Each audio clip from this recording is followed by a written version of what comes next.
Welcome to my YouTube channel. मेरे इस YouTube channel पर आप सभी लोगों का बहुत बहुत स्वागत है। सभी को एक साथ वेरी वेरी गुड इवनिंग और नमस्कार। तो आज से हम केमिस्ट्री या रसायन विज्ञान सब्जेक्ट को पढ़ने वाले हैं। आज हमारी केमिस्ट्री की पहली क्लास रहेगी। केमिस्ट्री की क्लास 1 है आज, है ना। रसायन विज्ञान जो है, जो आपको काफ़ी ये सब्जेक्ट कठिन लगता होगा, लेकिन आज इस लेक्चर से पढ़ने के बाद आपको जो केमिस्ट्री है वो बहुत इजी सब्जेक्ट लगने लगेगा और इवन हिंदी सब्जेक्ट से भी ये आपको सरल लगने लगेगा, ठीक है। लेकिन शर्त एक है कि आपको कंटिन्यू क्लास देखना पड़ेंगी और क्लासों को रेगुलर देखना है। ऐसा नहीं करना कि एक क्लास देखी फिर दूसरी देखी फिर उसके बाद गैप हो गया लंबा सा। इससे कभी भी कोई भी सब्जेक्ट आपको क्लियर समझ में नहीं आ सकता। तो किसी भी टॉपिक को या किसी भी सब्जेक्ट को पढ़ने में सबसे पहली शर्त होती है कंटिन्यूटी, रेगुलरिटी। रेगुलरिटी के साथ साथ क्या है कि टॉपिक को कई भागों में तोड़ के पढ़ा जाता है। अधिकांश तौर पर क्या होता है कि बच्चे क्या करते हैं कि जब एग्जाम आता है तब बहुत सारी किताबें उठाते हैं और उनको एकदम से पढ़ने लगते हैं, है ना। और उतने कम समय में ये सारी चीजें एक साथ समझ में भी नहीं आती और जल्दी से मेमोराइज भी नहीं हो पाती। आपको क्या करना है कि पहले आपको एक बड़ा सा निश्चित टाइम निर्धारित कर लेना है ना। आपने देखा होगा कि जब आप फर्स्ट क्लास भी पास हुए होंगे तो उसमें 1 साल लगा होगा। एक पहली क्लास को पास करने में भी 1 साल लगता है। और हम जब सफलता की सीढ़ी पर चलते हैं, जब हमारा जीवन सफल होने वाला होता है, तब हम बहुत जल्दबाजी करते हैं और कहीं ना कहीं इसी कारण से हमारा सिलेक्शन नहीं हो पाता। तो टॉपिकों को आपको सामान्य तौर पर पढ़ना है, थोड़ा थोड़ा करके पढ़ना है। एकदम से आपको इकट्ठा डाटा नहीं पढ़ना है। जो क्लास रोज हो आपको वो रोज देखना है और उसके विधिवत नोट्स बनाना है। नोट्स बनाने के बाद आप 1 घंटा निकालेंगे, आधा घंटा निकालेंगे, कभी भी दिन में उसको रिवाइज कर लेना है और दूसरी क्लास आपको फिर से दूसरे दिन नियमित तौर से देख लेना है। दूसरी क्लास देखने के लिए आपको हमें हमारे बैच में ऐड होना पड़ेगा। तो बैच में आप जल्दी से ऐड हो जाइए। मेरे ग्रुप नंबर से या मेरे व्हाट्सएप नंबर से आप मैसेज कर दीजिए, है ना। आपको ये नंबर डिस्क्रिप्शन बॉक्स में मिल जाएगा, ठीक है। या फिर कमेंट करके भी आप बता सकते हैं जो भी समस्या है ना। आज हमारी पहली क्लास है, क्लास 1 है, इसलिए इस क्लास को पब्लिक रखा गया है। इसके बाद सारी क्लासें प्राइवेट रहेंगी। तो आज का हमारा जो टॉपिक है वो है बेसिक टॉपिक है। क्या है? बेसिक टॉपिक है। बेसिक का मतलब होता है कि आखिर केमिस्ट्री है क्या, आखिर केमिस्ट्री है क्या, या रसायन जो है ये है क्या। एक्चुअल में क्या होता है कि रसायन विज्ञान को सीधा पढ़ा जाता है इसलिए ये समझ में नहीं आता।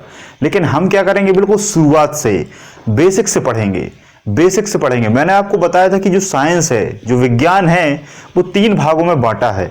एक है आपका जीव विज्ञान, जिसमें संपूर्ण जीव आते हैं, जिसमें संपूर्ण जीव आते हैं।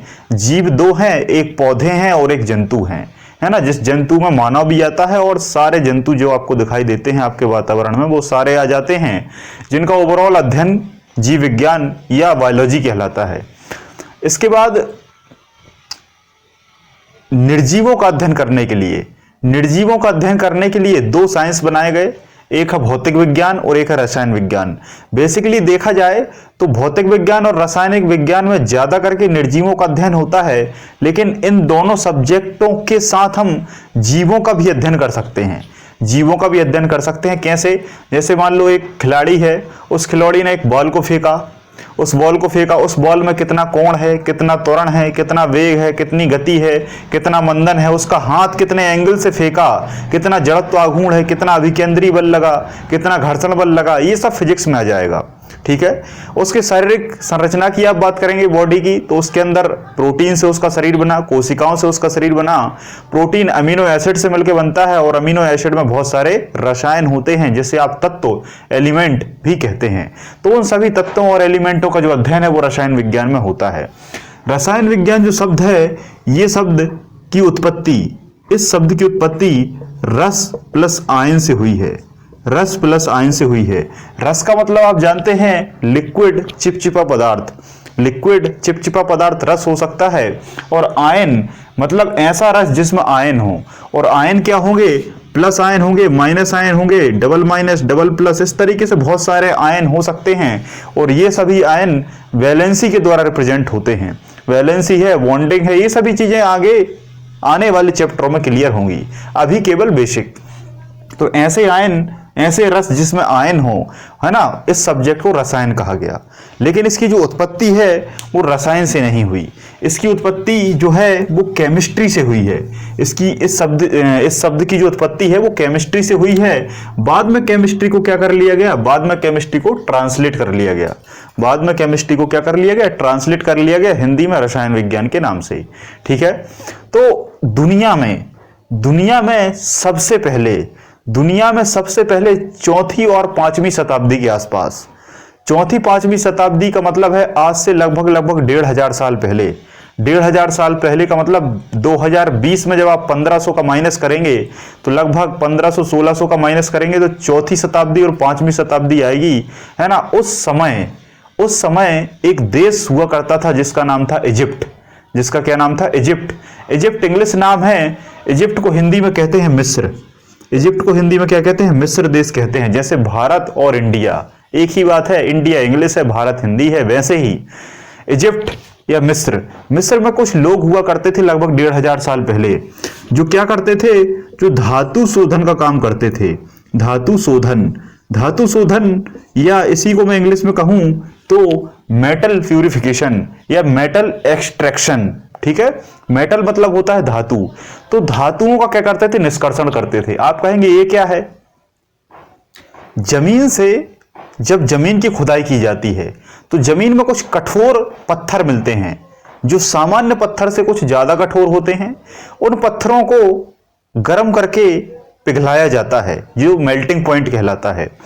पिघलाने के बाद उनसे सामान्य पत्थर, अवशिष्ट, धूल के कण, डस्ट, गैंग, ये सभी अलग कर दिए जाते हैं और जो अच्छा पदार्थ मिलता है वो धातु कहलाता है।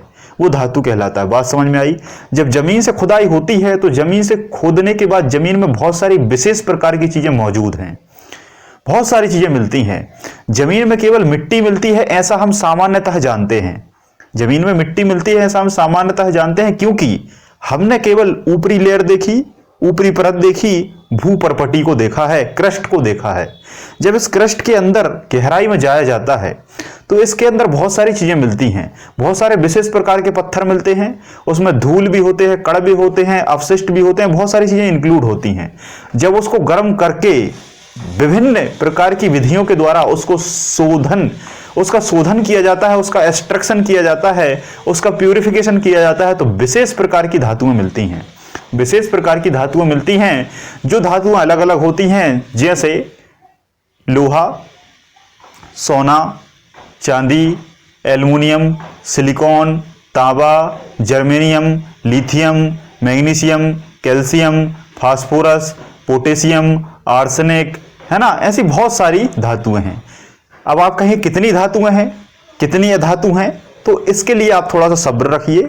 आगे आने वाले चैप्टर में मैं आपको धातु भी बताऊंगा, अधातु भी बताऊंगा, उपधातु भी बताऊंगा, क्षारीय धातु भी बताऊंगा, क्षारीय मृदा धातुओं भी बताऊंगा, alkaline metal, alkaline earth metal, ये सब क्या हैं, तत्व क्या हैं, परमाणु क्या है, ये सब आपको आगे मिलेगा। अभी हम केवल बेसिक देखेंगे। तो आई होप आपको समझ में आ गया कि धातु शोधन क्या है। जमीन से निकालकर धातु का शोधन किया जाता था और जो ये काम करते थे उन लोगों को एक निकनेम दे दिया। उन लोगों को एक क्या दे दिया, निकनेम दे दिया। जैसे हमारे समाज में होता है ना कि कोई व्यक्ति गोरा है तो उससे गोरा या भूरा कहने लगते हैं, कोई काला है तो उससे हम कालू कहने लगते हैं, किसी का नाम नरेंद्र है तो उससे नंदू कहने लगते हैं। तो ऐसे नाम को मॉडिफाइड किया जाता है ना, ये हमारा समाज है। तो वैसे ही हमने भी, या ये कहूं इजिप्ट के लोगों ने धातु शोधन करने वाले लोगों को क्या कहा, कीमियागार। क्या कहा, कीमियागार। पहले कीमिया कहते थे, पहले क्या कहते थे, कीमिया कहते थे। क्यों कहते थे, क्योंकि वो धातु का काम करते थे। एक्चुअल में धातु कहीं ना कहीं इंग्लिश में केमिकल से लिंक होता है। अगर मैं आज से 1500 साल पहले की डिक्शनरी की बात करूं तो उस समय धातु को कहीं ना कहीं केमिकल से लिंक किया जाता था। आज के समय में हम केमिकल कहते हैं, उस समय ये केमिकल कीमिया से मिलकर बना है, कीमिया से मिलकर बना है। और जब इस कीमिया का जो काम करते थे तो उन लोगों को कीमियागार कहा जाता था। क्या कहा जाता था? कीमियागार। तो कीमिया से कीमियागार बना और इसी कीमियागार से केमिस्ट्री बन गया। क्या बन गया? केमिस्ट्री बन गया। इसी केमिस्ट्री का जब ट्रांसलेट हिंदी में किया तो रसायन प्राप्त हुआ। क्या प्राप्त हुआ? रसायन प्राप्त हुआ। तो आई होप एक प्रकार का बैकग्राउंड आप समझ गए कि किस तरीके से रसायन की उत्पत्ति हुई। धीरे धीरे तो रसायन विज्ञान में बहुत सारे वैज्ञानिक आए, लेकिन सारे वैज्ञानिकों को आपको नहीं पढ़ना है, इसका कुछ खास इतिहास नहीं मिलता है। केवल बस एक वैज्ञानिक है जिनका नाम आपसे पूछा जाएगा कि रसायन विज्ञान जो है इसके जनक कौन है, फादर ऑफ केमिस्ट्री। तो फादर ऑफ केमिस्ट्री में आपको क्या लगाना है? एंटोनी लेवाजिए। चाहो तो मैं यहां लिख देता हूं, यहां लिखा है शायद पहले से, एंटोनी लेवाजिए लिखा है। हिस्ट्री मैंने फर्स्ट पॉइंट डाला, आपको भी पॉइंट करके 1 बाय 1 करके लिखते जाना है। इजिप्ट में 4 बीसी, इजिप्ट में 4 बीसी, बीसी भी कह सकते हैं, सॉरी बीसी नहीं सी। आजकल न्यू एनसीईआरटी का जो कोर्स है उसमें बीसी को बीसीई कहने लगे और एडी को सी कहने लगे। ठीक है, अब आप कहेंगे ये क्या लिख दिया आपने ABCD, है ना? तो आपको ये समझ में आएगा अगर आप मेरे लेक्चर कंटिन्यू देखेंगे। BCA का मतलब before Christ, before common era, after anno Domini या आफ्टर डेथ भी कह सकते हैं, इसको कॉमन एरा कर दिया। अब ये क्या है ये आपको यहां मैं नहीं बताऊंगा, ये हम हिस्ट्री में पढ़ेंगे, है ना? तो फोर्थ, इसका मतलब हिंदी में होता है 4वीं शताब्दी। सी का मतलब कॉमन एरा, 4वीं शताब्दी में एंटोनी लेवाजिए,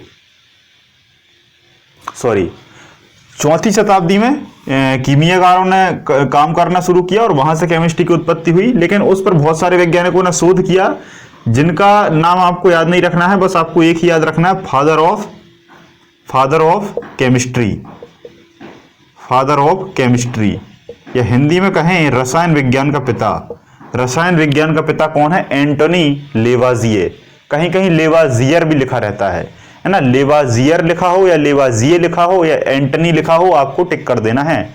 ठीक है, तो ये क्या है? पिता हैं। अब आप कहेंगे ये पिता क्यों है? आप कहेंगे ये पिता क्यों है? ऐसा इनने क्या कर दिया कि इन्हें केमिस्ट्री का पिता बना दिया? तो मैं आपको एक बात बताता हूं, इनने ये कारनामा किया था लगभग 16वीं 17वीं शताब्दी में।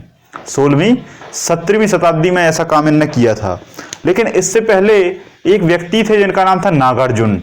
जिनका क्या नाम था? नागार्जुन। नागार्जुन को आप बहुत अच्छे तरीके से जानते होंगे, है ना? नागार्जुन ने काफी चीजों को बताया है और ये लगभग कोई राजा के यहाँ दरबारी थे, ये हम इतिहास में चर्चा करेंगे। तो नागार्जुन ने एक बात कही थी कि जो तत्व हैं उनमें किसी भी प्रकार का एक रस पाया जाता है और ये रस एक दूसरे से ऐड होता है और विभिन्न प्रकार की चीजें बनाता है ना? मतलब कुल मिला के जो रस होते हैं हमारे ब्रह्मांड में, पृथ्वी पर, उन पर एक व्याख्या की।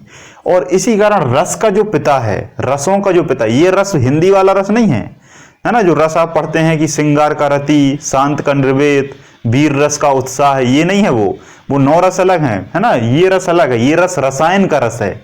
जैसे मान लो लोहा है, लोहे को आप पिघलाएंगे तो पानी बन जाएगा ना, तो वो रस है। तांबे को पिघलाएंगे तो पानी बन जाएगा, वो एक रस है। वो फिर आपस में क्रिया करता है। तो उस रस के जो जनक हैं, केमिस्ट्री के जो रस के जनक हैं, वो नागार्जुन को कहा जाता है। रसों के पिता या रस का जनक नागार्जुन को कहा जाता है। इसके बाद और भी वैज्ञानिक आए, लेकिन ज्यादा हम नहीं पढ़ेंगे, उनसे कभी नहीं पूछा जाता। बस एक वैज्ञानिक थे जिनका नाम था जोसेफ प्रिस्टले और सीले। 2 दोस्त थे, 2 दोस्त काम कर रहे थे और काम करते करते जोसेफ प्रिस्टले और सीले के द्वारा ऑक्सीजन का आविष्कार किया गया। उन्होंने बताया कि जो हम सांस लेते हैं, इस सांस लेने में ऑक्सीजन गैस हमारे अंदर जाती है और इस ब्रह्मांड में एक गैस नहीं बल्कि काफी सारी गैसें मौजूद हैं। काफी सारी गैसें क्या है? मौजूद हैं। गैस से मुझे एक बात याद आई कि पवन, हवा, वायु और गैस में क्या अंतर है? कुछ लोग इन्हें एक ही समझते हैं कि पवन भी एक ही बात है, हवा भी एक भी बात है, वायु, गैस, लेकिन ये सारी चीजें अलग अलग हैं। ये सारी चीजें क्या हैं? अलग अलग हैं। आप कहेंगे कैसे अलग अलग हैं? देखो, हवा और वायु को आप एक मान सकते हैं, हवा और वायु को एक मान सकते हैं, ये इसका पर्यायवाची है। लेकिन पवन, हवा और गैस, ये तीनों अलग अलग चीजें हैं। कैसे? अगर कहीं पर इकट्ठी बहुत सारी वायु या हवा भरी है, जैसे इस कमरे में बहुत सारी हवा भरी है, आप कहते हैं हाँ इसमें वायु है, हवा है, तो इसमें हवा है। जब तक ये स्थिर है, जब तक ये स्थिर है तब तक ये हवा या वायु है। जैसे ये गतिशील होगी ये पवन बन जाएगी। क्लियर हुआ? पवनें आपने पढ़ी है ना, पछुआ पवनें, व्यापारिक पवनें, हरमट्टन की पवनें, फोन, है ना, ऐसी बहुत सारी पवनें हैं। तो जो पवन होती हैं वो गतिमान होती हैं और जो स्थिर अवस्था में भरी होती है वो हवा या वायु होती है। लेकिन एक बात याद रखना कि इस हवा, वायु और पवन ये सब क्या है? मिश्रण है। ये सब क्या है? मिश्रण है। आप कहेंगे किसका मिश्रण है? इसमें कुछ फिक्स नहीं है। इसमें ऑक्सीजन भी हो सकती है, कार्बन डाइऑक्साइड भी होती है, हाइड्रोजन भी होती है, हीलियम भी होती है, नाइट्रोजन भी होती है, आर्गन भी होती है ना, नियॉन भी होती है, बहुत सारी गैसें होती हैं। मतलब कहने का अर्थ ये, इसमें फिक्स नहीं है कि कौन सी एक निश्चित गैस है। देखो गैस का मतलब होता है एक ही गैस हो, उसमें एक ही प्रकार। ऑक्सीजन है तो ऑक्सीजन ऑक्सीजन रहे। कभी भी जब किसी व्यक्ति को वेंटिलेटर पर रखा जाता है तो उससे ये नहीं कहा जाता कि इसको ऑक्सीजन हवा दे दो, इसे ऑक्सीजन वायु दे दो, इसे ऑक्सीजन पवन दे दो। वहां क्या कहा जाता है हॉस्पिटल में? इसको ऑक्सीजन गैस लगा दो, ऑक्सीजन गैस का मास्क लगा दो। ऑक्सीजन गैस कहा जाता है, ऑक्सीजन वायु हवा नहीं कहा जाता। लेकिन जब आप टायर में हवा भरते हैं तब आप ये नहीं कहते कि टायर में गैस भर दो, टायर में गैस भर दो। आप ये नहीं कहते टायर में हवा भर दो, वायु भर दो। बात समझ में आ रही है? क्योंकि वायु क्या है? मिश्रण है। पंप जो है वो मिश्रण जनरेट करता है और जो वेंटिलेटर होता है उसमें केवल गैस होती है और गैस एक होती है। या तो केवल ऑक्सीजन रहेगी, या कार्बन डाइऑक्साइड रहेगी, या हाइड्रोजन रहेगी, नाइट्रोजन रहेगी, हीलियम रहेगी। लेकिन इनमें से किन्हीं भी दो गैसों को आप मर्ज कर देंगे, दैट इज एयर। क्लियर? समझ में आया? ठीक है।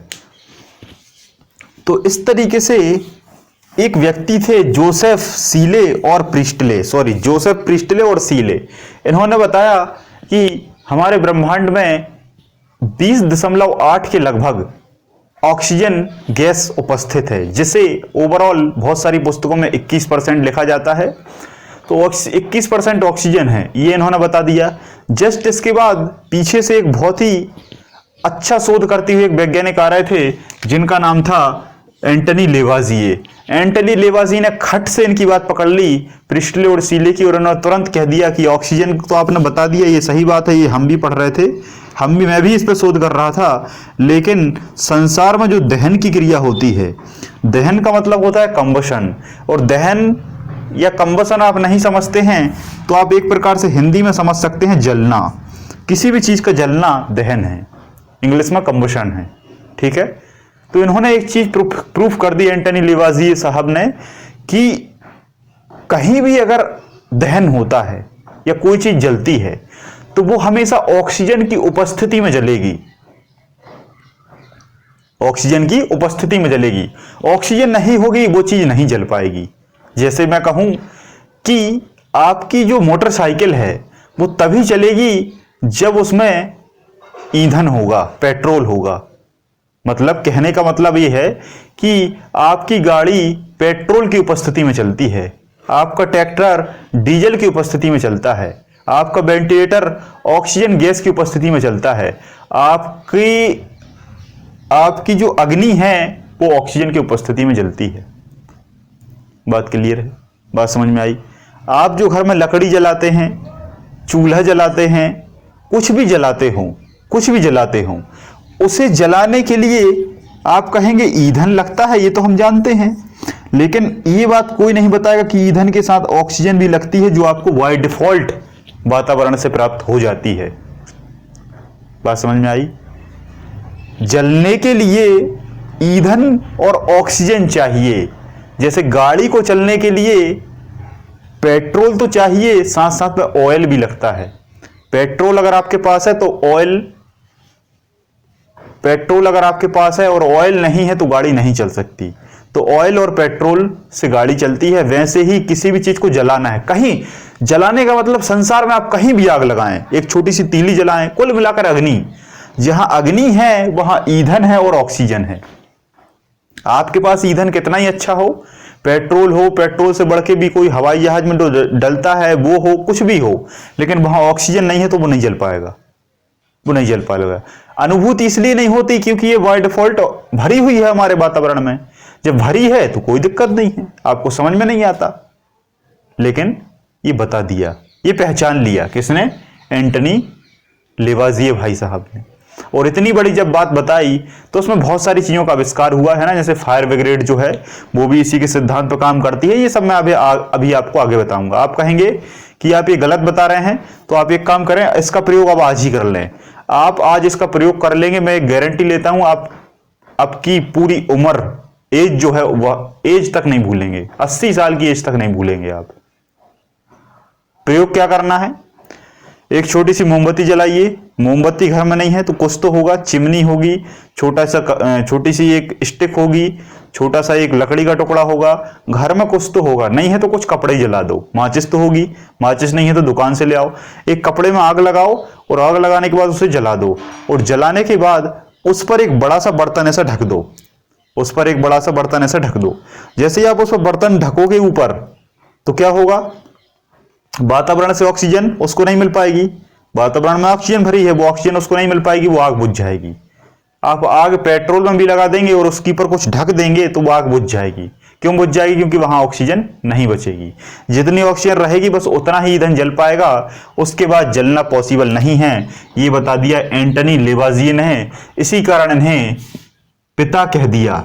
किसका? रसायन विज्ञान का। रसायन विज्ञान का पिता लेवाजिए को कहते हैं, ये आपको सब बताएंगे। लेकिन क्यों कहते हैं ये आपको कोई नहीं बताएगा, लेकिन मैं बताऊंगा। और साथ साथ में एक चीज एक्स्ट्रा भी बताऊंगा, ये हमारा शुरू से सिद्धांत रखा है, तभी तो क्लास के सामने एडवांस लगा है।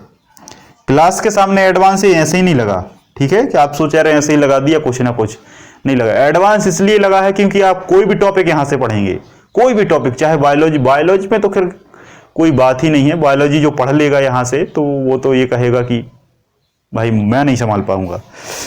और एक बात और बताता हूं मैं, ये क्लास उनके लिए ज्यादा बेनिफिशियल होगी जो एक बार पहले से पढ़े हुए हैं, है ना। अधिकांश तौर पर होता क्या है कि जो लोग थोड़ा सा पढ़ लेते हैं यहां वहां, थोड़ा सा भी पढ़ लेते हैं, थोड़ा सा, है ना, लूसेंट रटली, वो अपने आप को पीएचडी करने के बराबर समझने लगते हैं। थोड़ा सा कोई पढ़ लेते हैं तो वो अपने आप को ये समझते हैं कि हमें सब आता है, हमारा सिलेक्शन हो जाएगा। और ये उनकी सबसे बड़ी भूल होती है। ये चीज मैं आपके लिए नहीं, मेरे लिए भी कह रहा हूं। जब एक समय मुझसे भी थोड़ा सा बनने लगा था, बैकग्राउंड साइंस था, लूसेंट वगैरह मुझे पहले ही से क्लियर थी और भी पुस्तकें पढ़ी, तो मुझे ऐसा लगने लगा कि यार ये तो अपन को आता है, बहुत अच्छे से आता है। लेकिन नहीं, उसके बाद जब मैं एक के बाद एक बहुत सारी बुकें पढ़ता गया, मुझे इतना एक्स्ट्रा नॉलेज मिलता गया। फिर मैंने एक दिमाग में एक चीज बैठाई कि कोई भी टॉपिक हो, आप उससे कितने ही भंसक तरीके से पढ़ लें, लेकिन फिर भी वो अधूरा है। तानसेन का मैंने एक नाम पढ़ा, उसके बाद तानसेन का मुझे दूसरा नाम मिल गया। मैं अपने आप को 30 मार्क का समझने लगा कि यार मुझे तो दो नाम याद है। फिर एक ने मुझे तीसरा नाम बता दिया। फिर मैंने बहुत सारी पुस्तकें पढ़ी, फिर मुझे उनका चौथा नाम भी मिला, 5वां नाम भी मिलता गया। फिर मैं समझ गया कि कहीं ना कहीं डाटा इतना है कि आप कभी ये सोच ही नहीं सकते कि आई एम परफेक्ट, कभी नहीं सोच सकते। फिर मैं हर टॉपिक के बाद उसे कितना ही अच्छे से पढ़ लूं, मेरे मन में एक दिमाग बैठ गया कि इसे मैं अब कितना ही पढ़ लूं, लेकिन इसके बाद भी कुछ बचा है जो मुझे ढूंढना है।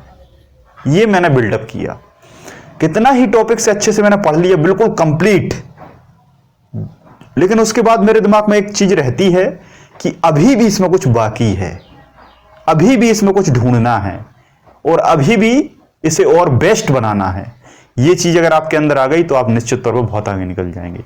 और ये क्लास उनके लिए ज्यादा, देखो जो लोगों ने कभी नहीं पढ़ा उनके लिए तो जितना है उतना ही बहुत होता है। फिर भी हम एक एक चीज को पढ़ रहे हैं, लेकिन कोई भी टॉपिक पढ़ेंगे, कोई भी चीज पढ़ेंगे, आपको एक चीज ज्यादा मिलेगी, इसलिए एडवांस लगा हुआ है। तो फादर क्यों कहा? क्योंकि इन्होंने दहन को बताया। दहन आप जानते हैं जलता है ईंधन ऑक्सीजन की उपस्थिति में। लेकिन एक चीज और बताता हूं मैं कि इन्होंने फादर क्यों कहा। इन्होंने एक सिद्धांत दिया था, थ्योरी दी थी। उस थ्योरी का नाम है द्रव्यमान संरक्षण नियम। लिख लो जल्दी से, आप कैसा लिखेंगे? रसायन विज्ञान के पिता डैश लेवाजिए, नीचे लिखेंगे कारण, नीचे लिखेंगे कारण में नंबर 1 दहन को बताया, ऑक्सीजन की उपस्थिति में दहन को बताया, डैश करके लिखेंगे ऑक्सीजन की उपस्थिति में जलना। फिर बताएंगे द्रव्यमान संरक्षण नियम दिया, द्रव्यमान संरक्षण नियम दिया, इंग्लिश में law of conservation mass conservation law, द्रव्यमान संरक्षण नियम इन्होंने दिया। अब आप कहेंगे द्रव्यमान संरक्षण नियम क्या है? द्रव्यमान संरक्षण नियम को पढ़ने से पहले आपको द्रव्यमान पता होना चाहिए, और आई होप द्रव्यमान आपको अभी पता नहीं है। तो सीधी सी भाषा में ये समझ लो कि किसी भी चीज की पदार्थ की मात्रा द्रव्यमान है। देखो, द्रव्यमान और भार में बहुत अंतर है। अभी तक आपको द्रव्यमान और भार में एक ही चीज लगती होगी कि द्रव्यमान एक ही बात है, भार एक ही बात है, लेकिन बहुत अंतर है। द्रव्यमान हमेशा एक सा रहता है, हमेशा, चाहे कोई वस्तु को आप पृथ्वी पर रखें, चंद्रमा पर ले जाएं, फिजिक्स आपने पढ़ी है तो आपको पता होगा। लेकिन भार बदलता है। भार क्यों बदलता है? क्योंकि जो ग्रह जितने गुरुत्वाकर्षण से जिस वस्तु को खींचेगा उसका भार उतना हो जाएगा।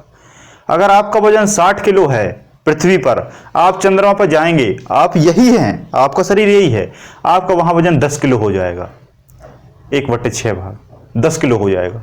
क्यों हुआ? गुरुत्वाकर्षण के कारण।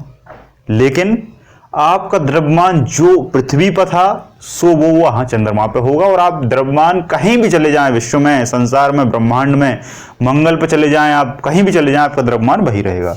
तो द्रव्यमान संरक्षण नियम यही कहलाता है, द्रव्यमान संरक्षण। द्रव्यमान हमेशा सुरक्षित होता है, बदलता कभी नहीं है। ठीक है, तो ये आपको पता चल गया 2 चीजें।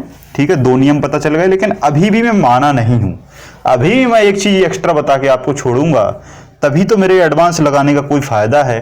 ठीक है, तो मैंने आपको क्या बताया? मैंने आपको बताया कि केमिस्ट्री के जो पिता हैं वो लेवाजिए हैं। अब आप कहेंगे कि एक बार को कितनी बार बोलोगे, एक बार को कितनी बार बोलोगे? तो मैं जितनी बार बोलूंगा आपको याद उतने जल्दी होगा, आपको याद उतने जल्दी होगा। ठीक है, तो ज्यादा से ज्यादा बार अगर कोई टीचर बोल रहा है तो उसका मतलब ये नहीं है कि वो टीचर बेवकूफ है या उसको कुछ आता नहीं है। उसका सिद्धांत ये होता है कि टीचर जितनी बार बोलेगा बच्चा उतनी बार सुनेगा, उतनी बार वो चीज माइंड में जाएगी, और उतने जल्दी वो चीज याद होगी, और उतने लंबे समय तक वो याद रहेगी, और वो बच्चा उतने एग्जाम में कभी फंस नहीं पाएगा। ये चीज टीचर समझता है, लेकिन आपको गलत नहीं सोचना है। ठीक है, तो रसायन विज्ञान के पिता लेवाजिए, क्यों? तो आपको मैंने बता दिया।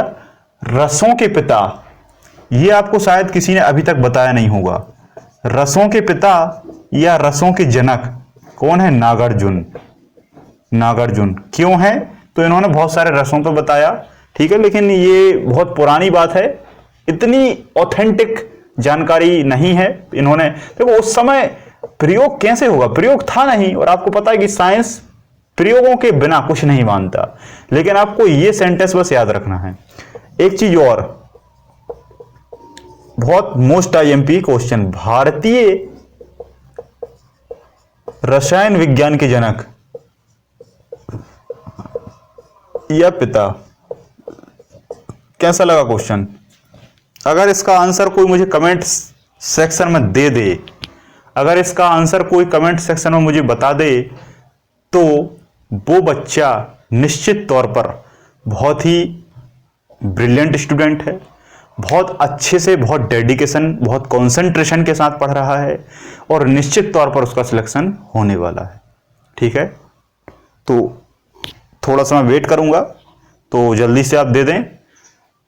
अब आप कुछ लोग इसका मतलब नहीं समझते, जो लोग नए हैं या जिन्होंने शायद केमिस्ट्री पढ़ी नहीं है, तो उनके लिए नया होगा कि यार रसायन विज्ञान के पिता का मतलब हम समझ गए कि उनने बताया, लेकिन भारतीय रसायन विज्ञान के जनक का मतलब, इसका मतलब ये है कि वो वैज्ञानिक कहाँ के हैं? भारत के हैं। वो वैज्ञानिक कहाँ के हैं? भारत के हैं। और केमिस्ट्री जो है वो केवल भारत में ही है, ये संसार में है। केमिस्ट्री के कुछ अभी मैं नाम बताऊंगा आपको, जो नाम पूरे विश्व में एक से रहेंगे। आप कनाडा में जाके, आप अमेरिका में जाके, आप ब्रिटेन में जाके, आप अजरबैजान में जाके, आप एरेवान में जाके, आप इस्तांबुल में जाके, आप बैरूत में जाके, आप कहीं भी बोल देंगे तो वो उन व्यक्ति समझ जाएगा। ठीक है, तो भारतीय व्यक्ति थे एक, जिनका नाम था प्रफुल्ल। है ना। प्रफुल्ल, प्रफुल्ल तो आपने सुना होगा, खिचड़ी भी देखते हुए, खिचड़ी, खिचड़ी में एक व्यक्ति था जिसका नाम था प्रफुल्ल, प्रफुल्ल चंद्र राय, प्रफुल्ल चंद्र राय। इनको कहा जाता है भारतीय रसायन विज्ञान का जनक या भारतीय रसायन विज्ञान का पिता, father of Indian chemistry, father of Indian chemistry Prafulla Chandra Ray, Prafulla Chandra Ray. अब आपके दिमाग में ये बात आ रही होगी कि यार इनको क्यों कहा जाता है, इन्होंने ऐसा क्या किया। इन्होंने दो कारनामे किए। इन्होंने मर्क्यूरस, इन्होंने मर्क्यूरस, मर्क्यूरस मतलब क्या होता है, मर्क्यूरस नाइट्रेट, हाँ, इन्होंने दो चीजों की खोज की, मर्क्यूरस, मर्क्यूरस नाइट्रेट और ammonium nitrate, NH4NO2, sorry NO3, ammonium nitrate. जल्दी से लिख लो इसको, जल्दी से लिख लो, नोट इट डाउन, जल्दी से नोट करो।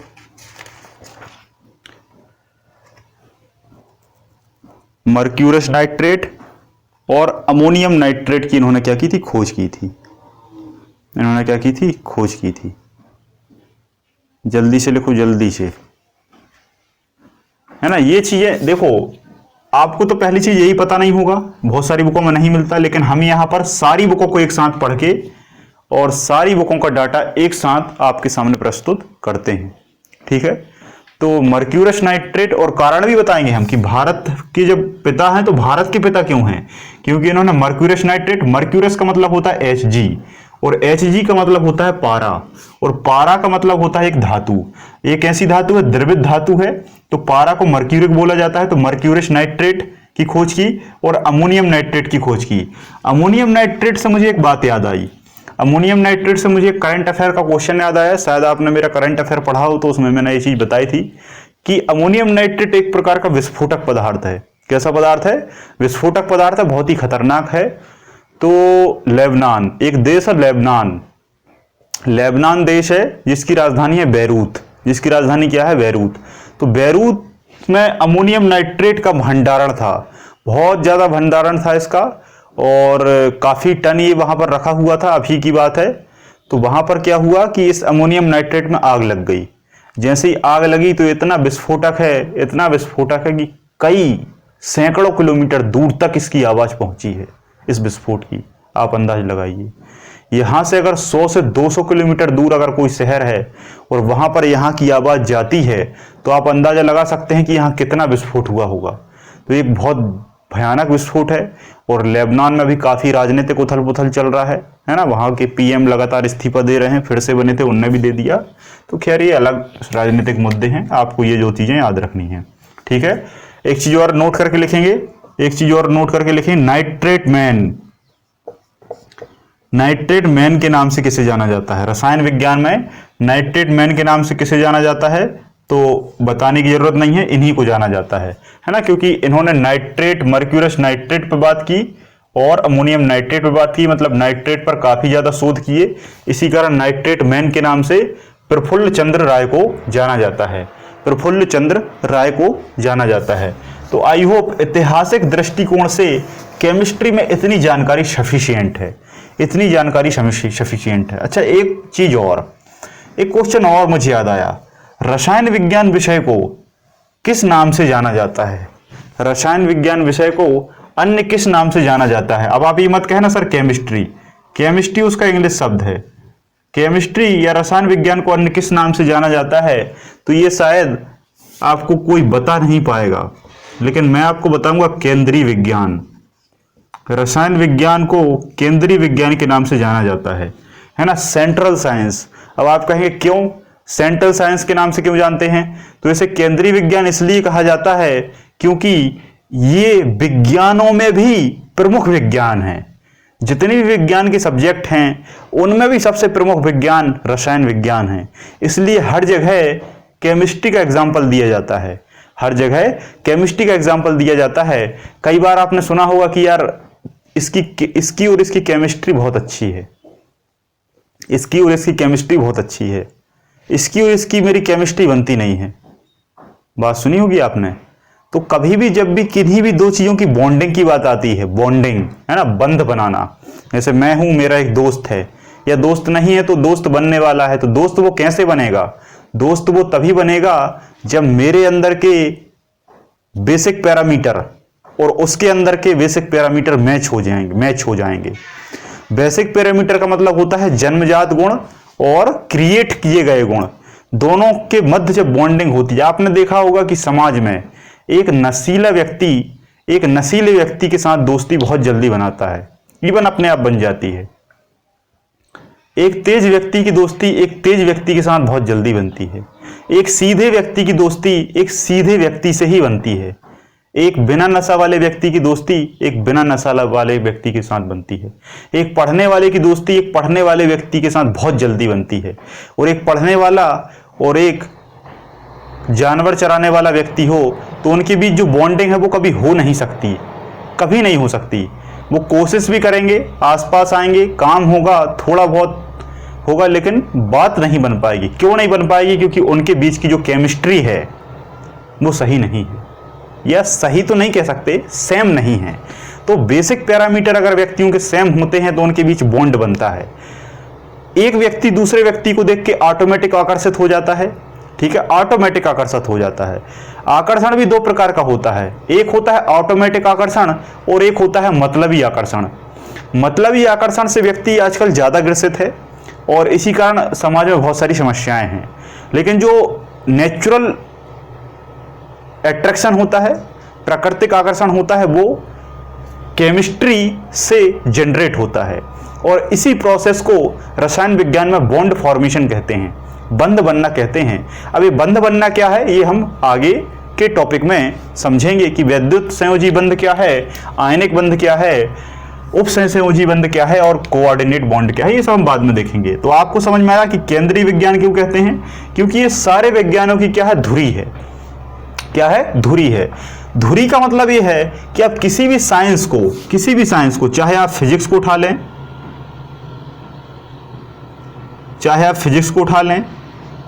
चाहे आप बायोलॉजी को उठा लें, चाहे आप बॉटनी को उठा लें, चाहे आप जूलॉजी को उठा लें, चाहे आप पॉलिटी को उठा लें, है ना। पॉलिटी एक प्रकार का साइंस, पॉलिटी राजनीति विज्ञान माना जाता है। इसके अलावा कोई भी साइंस है, जैसे मान लो और भी साइंस है, तो इन किसी भी साइंस को उठाओगे तो इन साइंसों में इनका अपना स्वयं का अध्ययन तो होता है, लेकिन उसके साथ साथ रसायन विज्ञान का भी अध्ययन होता है।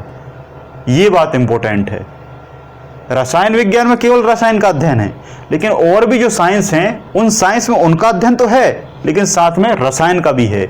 इसलिए इसको केंद्रीय विज्ञान के नाम से जाना जाता है। इसलिए इसको केंद्रीय विज्ञान के नाम से जाना जाता है क्योंकि ये बायोलॉजी और फिजिक्स, भौतिक विज्ञान और जंतु विज्ञान सभी को जोड़ने का काम करता है। इसी कारण एक चीज और देख लो, एक चीज और मुझे याद आई। आप जब भी 11th के बाद साइंस लेते हैं, तो साइंस लेने के बाद आपके पास दो ऑप्शन होते हैं, या तो आप मैथ्स लें या बायो लें। मैथ्स से पढ़ के आप इंजीनियर बनते हैं, बायो से पढ़ के आप डॉक्टर बनते हैं, ठीक है। लाइन बिल्कुल अलग अलग है।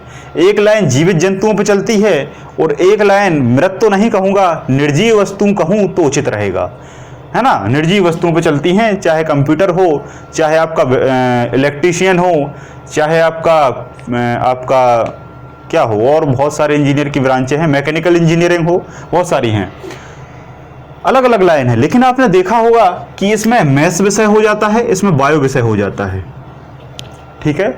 लेकिन केमिस्ट्री विषय ऐसा है कि जिसे मैथ्स में भी पढ़ना पड़ेगा और बायो में भी पढ़ना पड़ेगा। मैथ्स से किसी ने इंजीनियरिंग की हो, मैकेनिकल इंजीनियर, तो उससे पूछना केमिस्ट्री के बारे में बताएगा। कोई ना कोई आपके आसपास ऐसा व्यक्ति होगा जिसने इंजीनियरिंग किया है। तो काम के मुद्दों पर बात की जाए तो मेरे ख्याल से उसका फायदा होता है। तो मैथ्स वाला भी केमिस्ट्री पढ़ता है, पीसीएम से होता है, फिजिक्स केमिस्ट्री मैथ।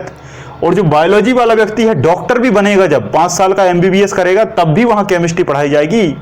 बल्कि आप एआई ट्रिपल का एग्जाम दे लें, चाहे आप जेई मेंस का एग्जाम दे लें, चाहे आप नीट का एग्जाम दे लें, चाहे आप पीएमटी का एग्जाम दे लें, सारी लाइन अलग अलग हैं, लेकिन केमिस्ट्री विषय तो पूछा जाएगा। केमिस्ट्री विषय दोनों में पूछा जाता है, इसमें भी पूछा जाता है, इसमें भी पूछा जाता है, इसमें भी पढ़ना पड़ता है, इसमें भी पढ़ना पड़ता है। बस मैथ्स बायो अलग हो जाता है, लेकिन केमिस्ट्री कॉमन है, सेंटर है, इसलिए केंद्रीय विज्ञान है, सिंपल सा।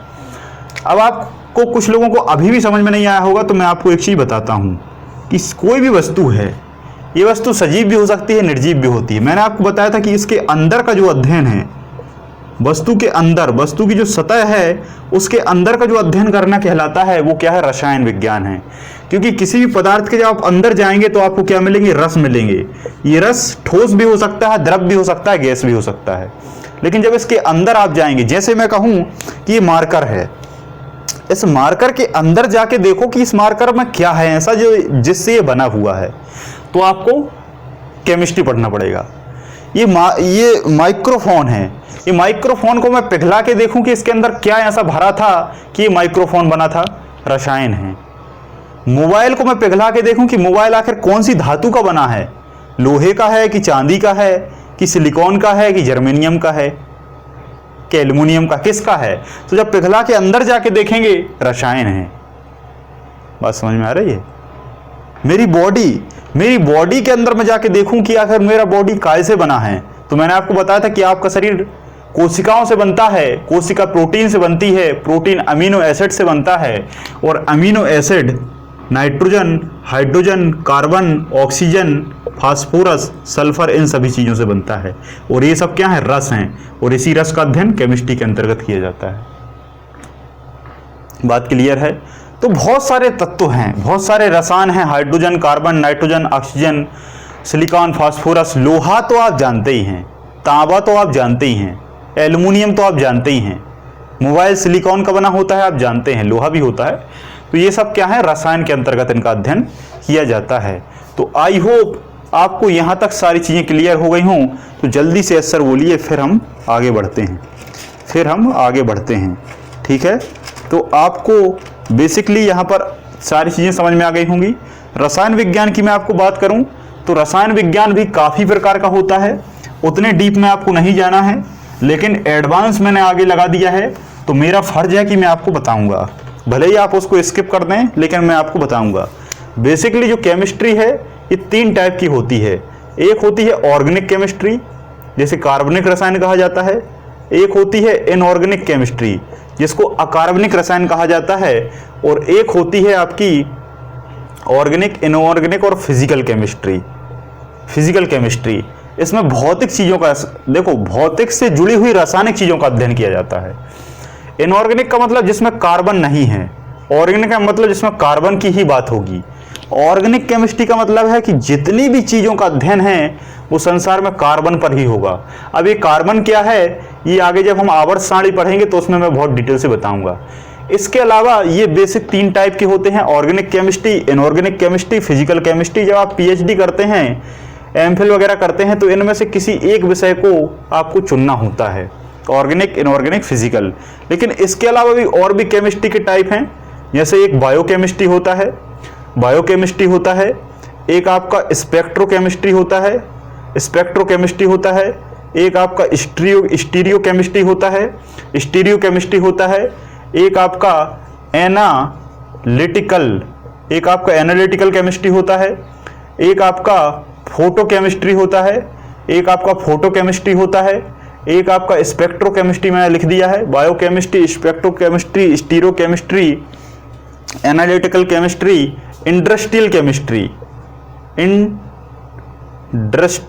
इंडस्ट्रियल मतलब होता है औद्योगिक केमिस्ट्री। इंडस्ट्रियल केमिस्ट्री के बाद एग्रो केमिस्ट्री का मतलब होता है एग्रीकल्चर वाली। एग्रीकल्चर का मतलब होता है कृषि विज्ञान मतलब आप खेती तो करते ही हैं, आप नहीं करते तो आपके घर में कोई तो करता है, और कोई नहीं करता तो आप जानते ही हैं कि खेती होती है। तो आजकल खेती होती है तो प्रत्येक फसल में, या प्रत्येक फसल को देखा जाए तो बिना दवाइयों के नहीं होती। रासायनिक कीटनाशकों का छिड़काव किया जाता है, पेस्टिसाइड, फर्टिलाइजर से डाले जाते हैं। तो जितनी भी इन सभी चीज़ों का उत्पादन है वो किस शाखा के अंतर्गत किया जाता है? एग्रोकेमिस्ट्री। जो लोग एग्रीकल्चर से बीएससी करने के बाद एग्रोकेमिस्ट्री को पढ़ते हैं, है ना, वो लोग इसमें जाते हैं और एग्रोकेमिस्ट्री का अध्ययन करके वो उनको पता रहता है कि किस पौधे में क्या डालना चाहिए, किस पौधे में क्या कमी होती है, किससे कीड़े मरेंगे, किससे ये आगे जाएगा। तो इन सभी चीज़ों की जानकारी आपको इसमें मिल जाएगी। ठीक है, क्लियर है। इसके अलावा होता है एक मेडिसिन केमिस्ट्री। जो लोग डॉक्टर होते हैं, एमआर होते हैं, है ना, फार्मासिस्ट होते हैं, डीआरएक्स, वो सभी मेडिसिन केमिस्ट्री का अध्ययन करते हैं। फार्मेसी वगैरह तो आपने बी फार्मा किया ही होगा, आपके कोई परिजनों ने किया होगा तो उनसे पूछना। वो सब जो भी पढ़ते हैं वो मेडिसिन केमिस्ट्री होती है। एग्रोकेमिस्ट्री, मेडिसिन केमिस्ट्री। कुछ लोग जो मैथ्स वाले हैं वो इलेक्ट्रोकेमिस्ट्री भी पढ़ते हैं। कुछ लोग मैथ्स वाले इलेक्ट्रोकेमिस्ट्री पढ़ते हैं कि इलेक्ट्रॉन प्रोटॉन में कौन सी केमिस्ट्री का यूज होगा। कुछ जो मोबाइल है, जैसे मान लो मोबाइल है या फिर साइबर वगैरह की चीज़ें पढ़ते हैं तो वो रेडियो, है ना, नेटवर्किंग वाले जो हैं वो रेडियो केमिस्ट्री को भी पढ़ते हैं, जिसमें रेडियोलॉजी वगैरह का अध्ययन किया जाता है। रेडियो केमिस्ट्री हो गया, है ना, इलेक्ट्रोकेमिस्ट्री हो गया। और आपका क्या बचा? इतना लिखो जल्दी से। Organic, physical, bio industrial, analytical, agro medicine, photochemistry, spectro, surface chemistry और बचा है बस सरफेस केमिस्ट्री मतलब सतह रसायन, सरफेस केमिस्ट्री। और आपका आ जाएगा मॉडर्न केमिस्ट्री। मॉडर्न का मतलब होता है आधुनिक केमिस्ट्री, मॉडर्न केमिस्ट्री, है ना। कहीं कहीं जियो केमिस्ट्री का भी अध्ययन होता है, लेकिन इसका उतना ज़्यादा महत्व नहीं है। ठीक है, इनका बस, लेकिन जानकारी के लिए मेरा फर्ज है कि मैं आपको सारी चीजें बताऊं। बस इतना डाटा सफिशिएंट है बेसिक तौर पर। अब हम बात करते हैं एडवांस चीजों की जो एग्जाम में पूछा जाता है। सबसे पहले पदार्थ क्या है? पदार्थ को कहा जाता है मैटर। आपके सामने जितनी भी चीजें दिख रही हैं वो एक प्रकार का पदार्थ है। कपड़ा हो, मार्कर हो, बोर्ड है, सीमेंट है, चूना है, लोहा है, फैन है, बल्ब है, मेरा चश्मा है, इवन मैं हूँ, मेरा ये हाथ है, त्वचा है, लीवर है, ये सब कुछ पदार्थ है। ये सब कुछ क्या है? पदार्थ है। ये सब कुछ क्या है? पदार्थ है। कपड़े पदार्थ है, पलंग पदार्थ है, डोर पदार्थ है, खिड़की विंडो पदार्थ है, सब पदार्थ है। रसायन विज्ञान पढ़ना है तो जानना ये होगा कि पदार्थ कितने प्रकार का है और काय से बना है। पदार्थ जो है, ये जो डला हुआ है आपके सामने, ये किन किन चीजों से मिलकर बना है, तो उससे पहले आपको प्रकार जानना है। तो सबसे पहले आपको एक बेसिक सी मैं आप जानकारी दे दूं। कोई भी पदार्थ या तो ठोस होगा, या द्रव होगा, या गैस होगा, या तो सॉलिड होगा, या लिक्विड होगा, या गैसेस फॉर्म में होगा। ठीक है, ये तीन से आपको चौथी अवस्था भी मिलेगी, मैं आपको बताऊंगा, लेकिन ये तीन इंपॉर्टेंट हैं। कुछ लोग ठोस द्रव गैस भी नहीं समझते हैं तो जानते नहीं हैं। जैसा कि मैंने आपको बताया था कि समझने और जानने में बहुत अंतर है। तो ठोस में क्या है कि कोई भी वस्तु है, इसके जो अणु हैं वो बहुत पास होते हैं, बहुत पास का मतलब ये है कि उसमें पदार्थ क्या है। जैसे मान लो ये है, ये ठोस है, इसमें जो अणु हैं वो फिक्स हैं। इसके अणु क्या है? कसे हुए हैं। ये अणु क्या है? कसे हुए हैं, बंधे हुए हैं, बीच में जगह नहीं है। इस मार्कर के बीच में जगह दिख रही है क्या? नहीं दिख रही है। लेकिन वहीं एक बर्तन में अगर पानी भरा है तो इस पानी में पानी भी है, कुछ सिलिका ऑक्साइड भी होगा, सिलिका कार्बोनेट भी होगा जो आपको दिखाई नहीं देगा, कुछ कचड़ा भी पड़ा होगा, कुछ रेत के कण भी होंगे। तो बीच बीच में क्या है? कण भरे हुए हैं। मतलब इसके अणु कैसे हैं? थोड़े दूर दूर हैं। गैस के द्रव के अणु कैसे होंगे? दूर दूर होंगे। वहीं एक कमरा है, इस कमरे में क्या है? गैस भरी हुई है, बहुत दूर दूर। इस गैस में सब कुछ आसानी से आ सकता है। ये मेरा पूरा यहाँ सिस्टम है, मोबाइल है, माइक्रोफोन है, ये सब चीजें रखी हुई हैं, तो दूर दूर है। पानी में थोड़ा इसमें सब कुछ आसानी से जा सकता है क्योंकि इसके अणु बहुत ज़्यादा दूर दूर होते हैं। इसके अणु कम दूर दूर होते हैं, पानी में कुछ चीज जाती है तो चली जाती है लेकिन थोड़ी दिक्कत होती है, लेकिन ठोस के अंदर कोई चीज ले जाना असंभव है। असंभव तो नहीं कहेंगे लेकिन एक प्रकार से असंभव ही है ना। जैसे लोहा है, लोहे के अंदर आप किसी चीज को अंदर कर सकते हैं क्या? नहीं कर सकते। लेकिन लोहे को आप फिर द्रव बनाकर, है ना, उसे टेम्परेचर देकर द्रव बनाकर फिर आप उसमें कोई भी चीज फिट कर सकते हैं, अंदर डाल सकते हैं। तो इस तरीके से आपको एक मोटी तौर पर समझ में आ गया होगा। तो इसके अणु सबसे पास पास, इसके अणु थोड़े पास पास और इसके अणु दूर दूर। इसके अणु सबसे ज्यादा दूर दूर, इसके अणु कम दूर दूर और इसके अणु सबसे कम दूर दूर, है ना। बिल्कुल पास होते हैं, इसके थोड़े दूर, इसके सबसे ज्यादा दूर। ठीक है, तो ये पहली लाइन आपको लिख लेना है ना। कोई जिन लोगों को पता नहीं है वो लिखेंगे, है ना। जिन लोगों को पता नहीं है, नहीं पता भी है तो भी लिख लो। अणु सबसे पास, दूर और सबसे ज्यादा दूर। जब अणु दूर होंगे तो दूरी भी इसमें क्या होगी? इसमें दूरी कम होगी, इसमें दूरी सबसे ज्यादा होगी, सबसे ज्यादा दूरी होगी, और इसमें मीडियम होगी। आपको बस ठोस की चीजें पढ़ना है और गैस की चीजें पढ़ना है। ठोस और गैस की चीजें पढ़ लोगे, द्रव में आपको कुछ नहीं करना। द्रव में आपको दोनों का, इसका भी और इसका भी मीडियम लिख देना है। अणु की दूरी की बात आए, मीडियम है, अणु मीडियम है, दूर मीडियम है, पास मीडियम है, इंटरसेलुलर फोर्स मीडियम है, बल मीडियम है, जितनी भी चीजें हैं। ठीक है, तो ये जो है अणु पास पास हैं, तो इनके बीच की जो दूरी है, देखो इनमें दूरी आपको नहीं दिख रही, कम है, इसमें दूरी थोड़ी सी ज्यादा है, लेकिन इसमें दूरी सबसे ज्यादा है। जब दूरी ज्यादा होगी तो मैंने आपको बताया था कि जो बल है, जो फोर्स है, वो इनवर्सली प्रोपोर्शनल होता है दूरी के। F व्युत्क्रमानुपाती होता है R के। मतलब दूरी बढ़ेगी तो बल, दूरी बढ़ेगी तो बल कमेगा। तो गैसों में बल कैसा होता है? गैसों में जो बल है वो कम होता है, और यहां पर बल कैसा हो जाएगा? अधिक हो जाएगा। और इस बल को एक विशेष नाम दिया है अंतराणुक बल। इंग्लिश में इसको कहते हैं इंटरसेलुलर फोर्स, अंतराणुक बल। अणुओं के बीच अंतर जो है, अंतराणुक, अणुओं के बीच जो अंतर है उसमें लगने वाला जो बल है। अभी और आगे समझ में आएगा कि कैसे बल लगता है। ठीक है, तो ये तीन चीजें मैंने आपको बता दी। ठीक है, अब इन तीन चीजों में ठोस, द्रव, गैस पर हम चर्चा करेंगे, लेकिन उससे पहले मैं आपको कुछ गैसों के नियम बताता हूं जिससे कभी कभी क्वेश्चन पूछ लिए जाते हैं, जिससे कभी कभी क्वेश्चन पूछ लिए जाते हैं। तो सबसे पहले गैसों के जो नियम हैं, गैसों के जो नियम हैं, इन नियमों में बहुत सारे नियम हैं। सबसे पहला नियम है बॉयल का नियम। नंबर 1 हेडिंग डालेंगे, बॉयल का नियम। ठीक है, बॉयल का नियम। बॉयल भाई साहब ने क्या कहा था? बॉयल भाई साहब ने कहा था कि स्थिर ताप करो आप। स्थिर ताप, स्थिर ताप का मतलब होता है फिक्स टेम्परेचर। टेम्परेचर तो आप जानते हैं कि कोरोना के समय में टेम्परेचर, जो लोग नहीं भी जानते उन लोगों ने भी टेम्परेचर सुन लिया है।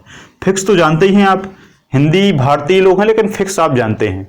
तो आपने फिक्स टेम्परेचर कर दिया। फिक्स उदाहरण के तौर पर मान लो 37 डिग्री, 37 डिग्री सेल्सियस फिक्स कर दिया। आप 0 भी कर सकते हैं, 100 भी कर सकते हैं, जितना आपको करना है। तो फिक्स ताप पर गैस की जो मात्रा है, गैस की जो मात्रा है, उसका जो दाब है वो आयतन के व्युत्क्रमानुपाती होता है। बात समझ में आई? नहीं आई? मान लो ये इसमें गैस भरी हुई है, ये क्या भरी हुई है? गैस।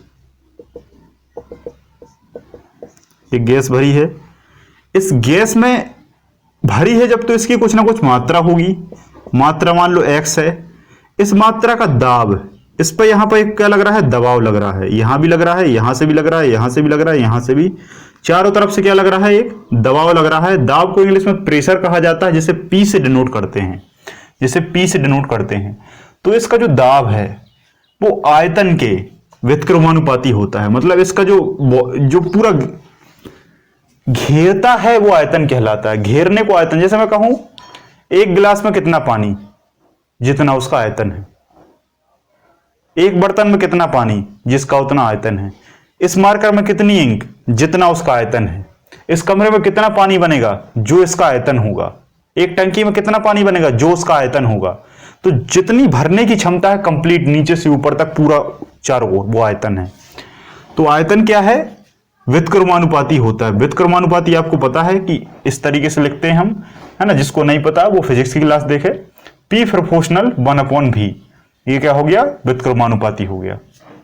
ये बायल भाई साहब ने, ये तो आपको रटना पड़ेगा, ये आपको क्या रटना पड़ेगा समझने के लिए। वो ये स्थिरता आप करो, समझने के लिए केमिस्ट्री में क्या करना पड़ेगा आपको, प्रयोग करना पड़ेगा, प्रैक्टिकल, और प्रैक्टिकल करना संभव नहीं है, इसलिए आप इसको लिख लो। चार्ल्स, दूसरे वैज्ञानिक का चार्ल्स भाई साहब, चार्ल्स भाई साहब ने कहा कि स्थिर दाब करो। ताप तो आपने बहुत कर लिया, लेकिन अब आप क्या करो, अब आप फिक्स करो, अब आप फिक्स करो दाब, मतलब प्रेशर। क्या करो, प्रेशर, प्रेशर फिक्स कर दो। चलो भाई ठीक है, प्रेशर फिक्स करते हैं, तुम्हारी बात और मान लेते हैं। प्रेशर फिक्स कर दिया, फिर गैस की जो मात्रा है वही जो भरी हुई है, उसका आयतन जो है, आयतन उसके परम ताप के समानुपाती होता है।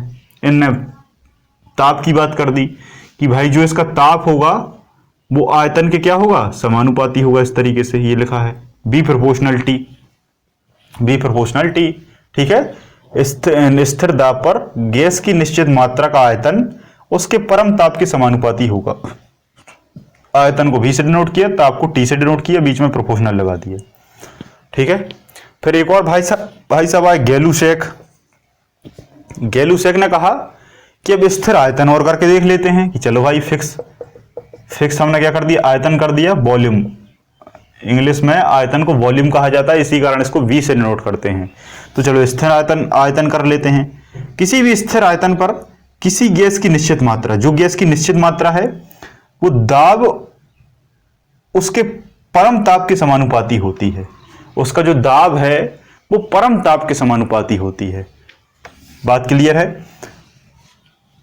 आयतन तो हमने स्थिर कर दिया, जब आयतन स्थिर कर दिया तो उससे कोई लेना देना नहीं है। देखो जो चीज स्थिर होगी उससे कोई लेना देना नहीं है, बाकी आपको फॉर्मूले में लिख देना है, और जो फॉर्मूले में लिखा है उसमें से छोड़ के आपको यहां पर स्थिर कर देना है। जैसे यहां P और V है, P और V है मतलब T नहीं है, T नहीं है मतलब ताप नहीं है, T मतलब टेम्परेचर, तो स्थिर ताप कर दिया।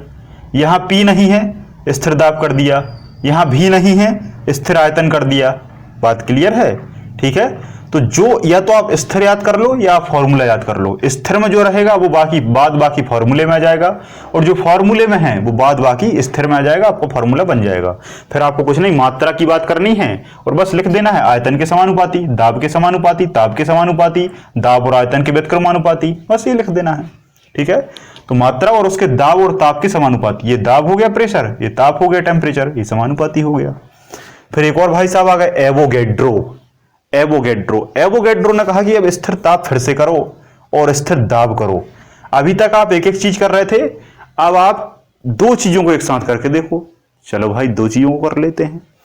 तो स्थिर हमने ताप भी कर लिया, टी भी कर लिया, और दाब भी कर लिया, पी भी कर लिया, दो चीजें कर ली। स्थिर दाब व ताप पर किसी गैस का आयतन उसमें उपस्थित अणुओं की संख्या के समानुपाती होता है।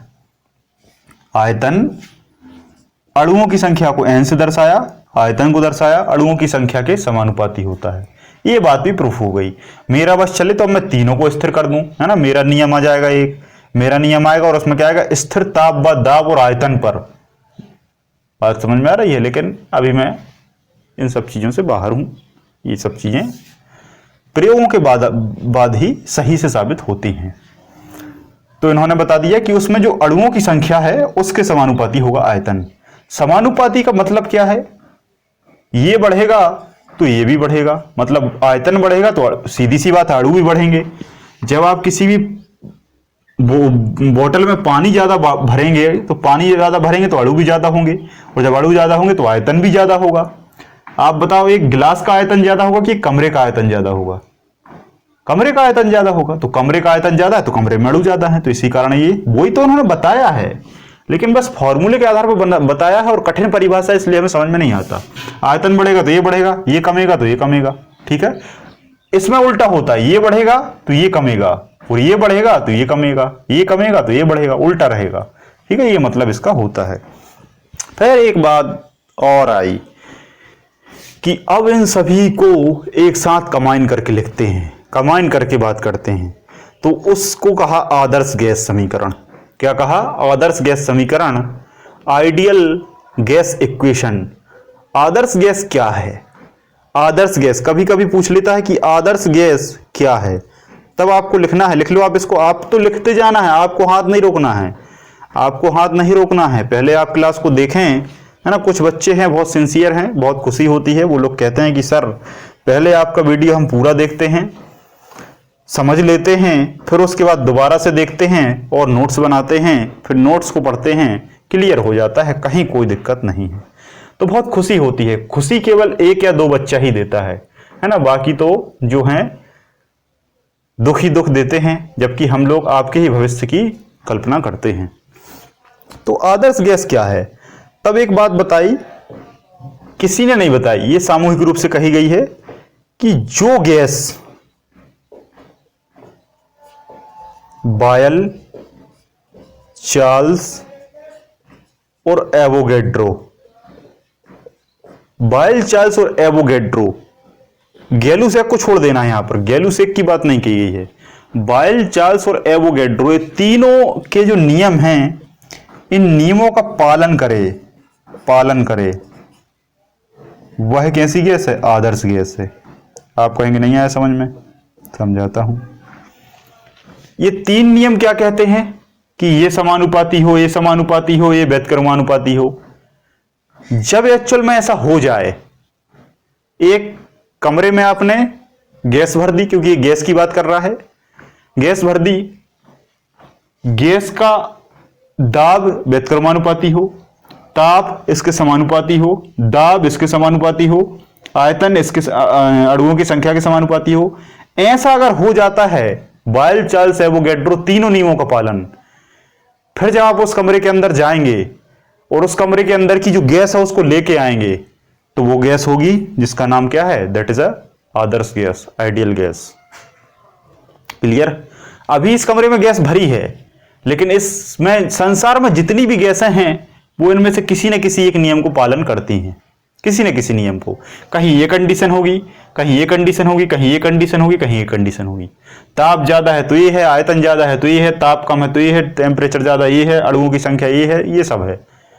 लेकिन बाय द वे कभी कभार ऐसा हो जाता है कि तीनों नियमों का पालन, कौन कौन सा? बायल, चार्ल्स और एवोगैड्रो, तीनों का कभी कभी ऐसा पालन हो जाए तो उस गैस को कहेंगे आदर्श गैस, सबसे सही गैस, बेस्ट गैस। लेकिन जब प्रयोग हुआ तब वास्तविक तौर पर ऐसी कोई गैस नहीं पाई गई। लेकिन आपको बस याद रखना है कि बायल, चार्ल्स के नियमों का पालन करने वाली आदर्श गैस है। कभी कभी आदर्श गैस का आपसे समीकरण पूछे तब आप दिमाग लगाएं कि यार जब बायल, चार्ल्स और एवोगैड्रो तीनों नियमों का पालन कर रही है तो हम क्यों ना तीनों नियमों को एक साथ लिख देते हैं। बायल का नियम कहता है B P proportional 1/v, Charles का नियम कहता है बी प्रोपोर्शनल टी, और एवोगैड्रो का नियम कहता है बी प्रोपोर्शनल n। यही कहता है ना, तो इन्हीं की तो बात हो रही है कि इन तीनों नियमों का पालन करे, वो आदर्श गैस है। और इन तीनों नियमों को अगर हम मर्ज कर दें तो जो समीकरण बनेगा वो आदर्श गैस समीकरण होगा। यही तो बात हो रही है। चलो भाई करते हैं। तो बी पी प्रोपोर्शनल यहां एक है,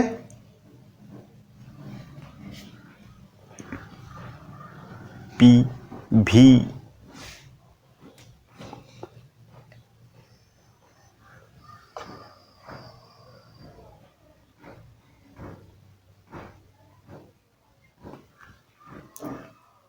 पी प्रोपोर्शनल है बी के, सॉरी इनवर्सली प्रोपोर्शनल है, टी आ जाएगा और एन आ जाएगा। ठीक है, ये हो गया। चलो इसको एन को सामने लिख देते हैं, टी को यहां लिख देते हैं। ठीक है, क्लियर हो गया? क्लियर हो गया।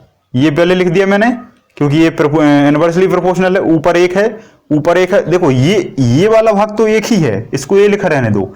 इस वाले भाग पर गौर करो, ये क्या है? Directly proportional. यहाँ पी है, यहाँ एक है, लेकिन ये दोनों एक से हैं, है ना, एक दोनों एक से। तो एक की जगह मैंने क्या लिख दिया? टी भी लिख दिया और एन भी लिख दिया। तो ये एन और टी दोनों हो गए, तो ये तीनों एक साथ क्या हो गए? मर्ज हो गए। जब ये तीनों एक साथ मर्ज हो गए तो क्या बन गया? P proportional N T upon भी, एन टी अपॉन भी। जब इसको और हल किया गया तो P बराबर, देखो प्रोपोर्शनल हटेगा तो बराबर आ जाएगा, और जब बराबर आएगा तो स्थिरांक लग जाएगा क्या, R नहीं लगेगा यहाँ K लगेगा, सॉरी K नहीं लगेगा यहाँ R लगेगा, है ना। जैसे ओम के नियम में B प्रोपोर्शनल I होता है तो V equal to R I होता है, तो R equal to V upon I हो जाता है, फिजिक्स में पढ़ा है। तो R भी स्थिरांक ले सकते हैं, तो यहाँ R कांस्टेंट आता है, और जब ये R आएगा तो क्या हो जाएगा, एन टी अपॉन भी, एन टी अपॉन भी। मैथमेटिक्स में आप जानते हैं, है ना, कि बराबर का साइन होता है तो भी का मल्टीप्लाई यहाँ हो जाता है, तो ये हो जाएगा पी भी equal to N R T. ठीक है, ये हो गया डब्बा बंद, ये हो गया क्या, डब्बा बंद। क्लियर है।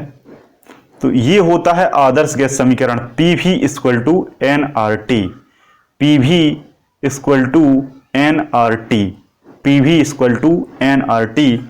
इसको आपको बहुत अच्छे से याद कर लेना है। ठीक है, क्लियर है। ठीक है, चलिए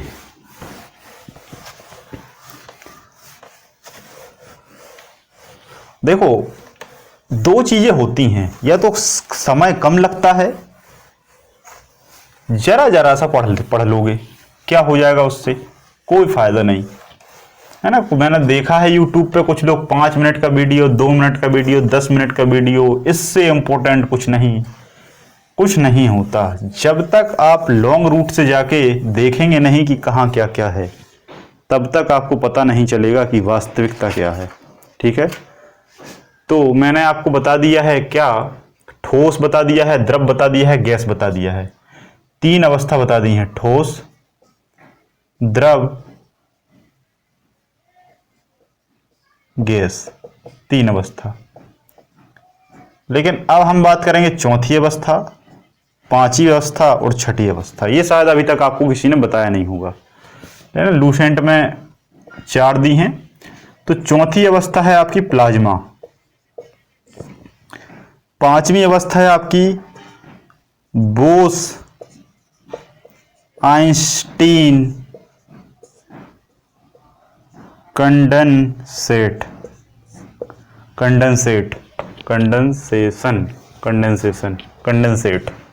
कंडेंसेशन भी लिखा रहता है कहीं कहीं, कंडेंसेशन, आइंस्टीन भी लिखा, सॉरी कंडेंसेट भी लिखा रहता है, कंडेंसेशन भी लिखा रहता है, और हो सकता है कभी कभी भटकाने के लिए आपको संघनन भी लिख दे। एक्चुअल में हिंदी में ये संघनन होना चाहिए, लेकिन कंडेंसेट लिखा रहता है, कंडेंसेशन भी लिखा सकता है, क्योंकि संघनन को इंग्लिश में कंडेंसेशन कहते हैं। और छठी अवस्था है आपकी रेडबर्ग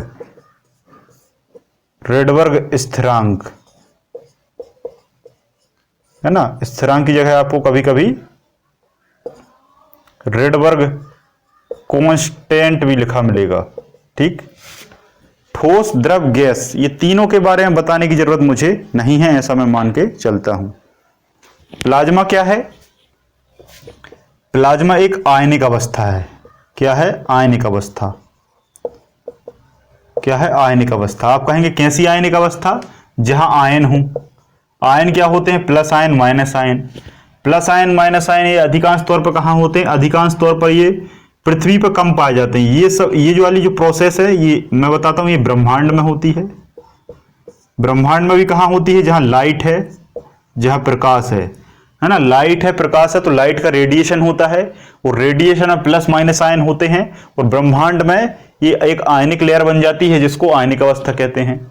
कभी कभी पूछता है तो ये सूर्य में जो सन होता है ना, सन, सूर्य की बाहरी परत को क्या कहते हैं, कोरोना वायरस अलग चीज है, लेकिन ये कोरोना परत होती है।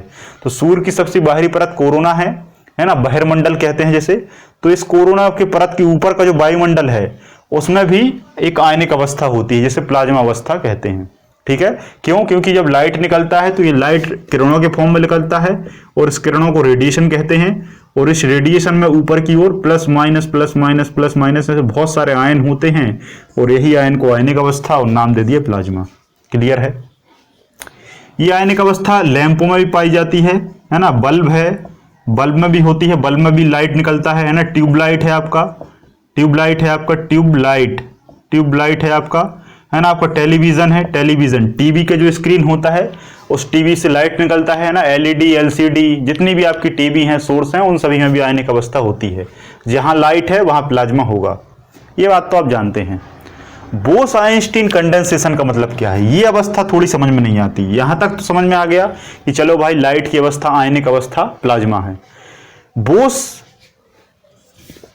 सत्येंद्र नाथ बोस एक वैज्ञानिक क्या थे जिनका नाम था सत्येंद्र नाथ बोस, ये भारत के वैज्ञानिक थे। और एक थे एल्बर्ट आइंस्टाइन, जिनको कौन नहीं जानता। तो एल्बर्ट आइंस्टीन और सत्येंद्र नाथ बोस ने शायद साथ में प्रयोग किया, साथ में तो नहीं किया, पहले बोस भाई साहब ने किया, फिर उसको क्लियर आइंस्टीन ने बताया।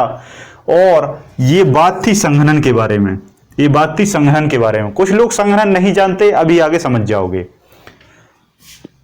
इसके बारे में। उसी अवस्था को बोस आइंस्टीन कंडेंसेट कहते हैं।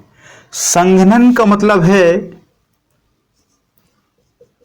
वाष्प से पानी बनना, भाप से पानी बनना। एग्री? एक बर्तन में जब आप पानी गर्म करते हो तो ये पानी वेपर बनता है, वाष्प बनता है। इसी वाष्प को जब किसी बर्तन से टकराया जाता है तो ये पानी बूंद बूंद बूंद बूंद करके टपकने लगता है, टपकने लगता है। तो भाप जब पानी में बदल जाए, दैट इज कंडेंसेशन, संघनन। और जब पानी भाप बन जाए, दैट इज वेपोराइजेशन, बाष्पीकरण। अभी आगे मैं बताऊंगा। तो इसी के बीच में रिसर्च कर रहे थे, तो रिसर्च करते करते इन्होंने बताया कि जो संघनन है, इस संघनन में आप जब भाप बनती है तो आप इस भाप की वायु का क्या लें, वायु का एक भाग लें, वायु से क्या लें, एक भाग लें। और एक भाग जो है, ये भाग क्या होगा, कम घनत्व वाला होगा, ज्यादा घनत्व वाला नहीं ले सकते आप, कम घनत्व वाला होगा। और इस कम घनत्व वाला जो भाग है, इसका 1,00,000वां हिस्सा लें, 1,00,000वां हिस्सा लें, तब बात बनेगी। 1,00,000वां हिस्सा लिखो जल्दी से। वायु का कम घनत्व वाला 1,00,000वां हिस्सा लें, 1,00,000वां हिस्सा लें। 1,00,000वां हिस्सा ले लिया, 1,00,000वां हिस्सा ले लिया, मान लो इतना आया। इस 1,00,000वें वाले हिस्से को कम तापमान पर या कम टेम्परेचर पर ठंडा करो। क्या करो? कम तापमान पर ठंडा करने पर जो अवस्था मिलेगी, that is Bose Einstein condensate. लिख लो जल्दी से लिख लो। बोस आइंस्टीन, आइंस्टीन का ई आएगा, है ना, BEC। नहीं आया समझ में? पानी को गर्म किया, पानी भाप बना, भाप का मतलब वायु का 1,00,000वां हिस्सा लिया, 1,00,000वां हिस्सा, जैसे मान लो इतनी वायु है, इतनी वायु के 1,00,000 टुकड़े किए, 1,00,000वां हिस्सा लिया कम घनत्व वाला, और उसको कम तापमान पर ठंडा किया। मशीनों से होता है, ऐसा नहीं हो सकता। ठंडा किया तो एक अवस्था मिली हमें, वो अवस्था हमें कुछ अलग मिलेगी। वो ठोस भी नहीं होगी, प्लाज्मा भी नहीं होगी, भाप, वायु ली है लेकिन वायु भी नहीं होगी, अलग होगी। That is Bose Einstein condensate या संघनन अवस्था कहलाएगी। जल्दी से लिख लो।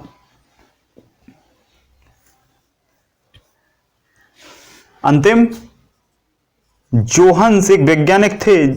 देखो ये वाली जो अवस्था है ना, ये 6वीं अवस्था, इस पर ज्यादा प्रयोग नहीं हुआ, ये बस मेरे ख्याल से या बस बता दी गई है। अब इस पर और भी रिसर्च होना बाकी है, कुछ रिजल्ट्स आएंगे, लेकिन फिर भी मोटी तौर पर आपसे इतना डिटेल में नहीं पूछा जाएगा। ये 1,00,000 घनत्व खंड ठंडा, ये तो बस मैंने इसलिए बताया है क्योंकि क्लास के सामने क्या लगा है, एडवांस, बस इसलिए बताया है ना। 1,00,000 वायु हिस्सा, ये सब समझने के लिए। देखो मेरा मतलब ये है कि जब आप केवल नाम पढ़ोगे, जब आप केवल इनके नाम पढ़ लोगे तो आपको केवल 3 नाम याद रह जाएंगे।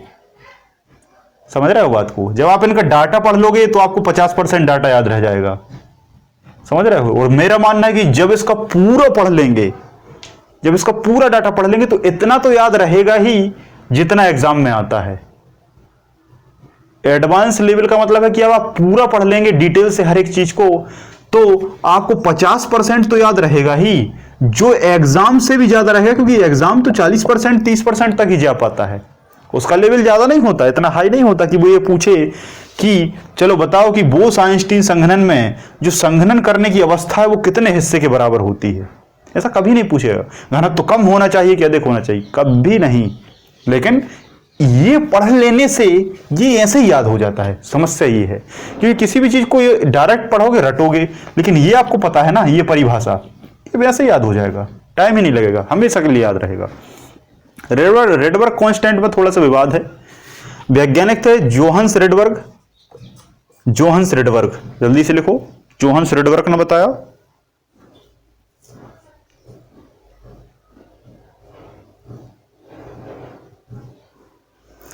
ये अवस्था जो है ये हाइड्रोजन परमाणुओं से उत्सर्जित होती है, हाइड्रोजन परमाणु से उत्सर्जित होती है।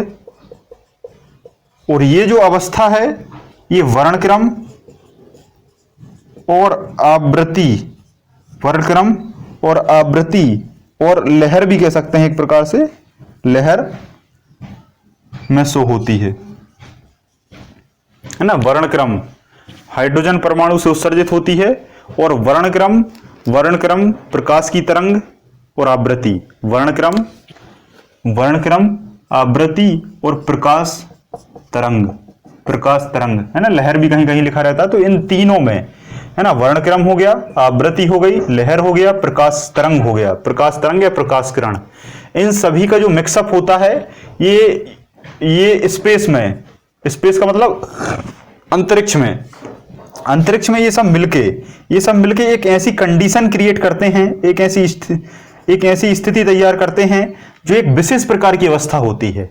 उस अवस्था को इन्होंने क्या नाम दिया? Rydberg constant. क्लियर है? ठीक है।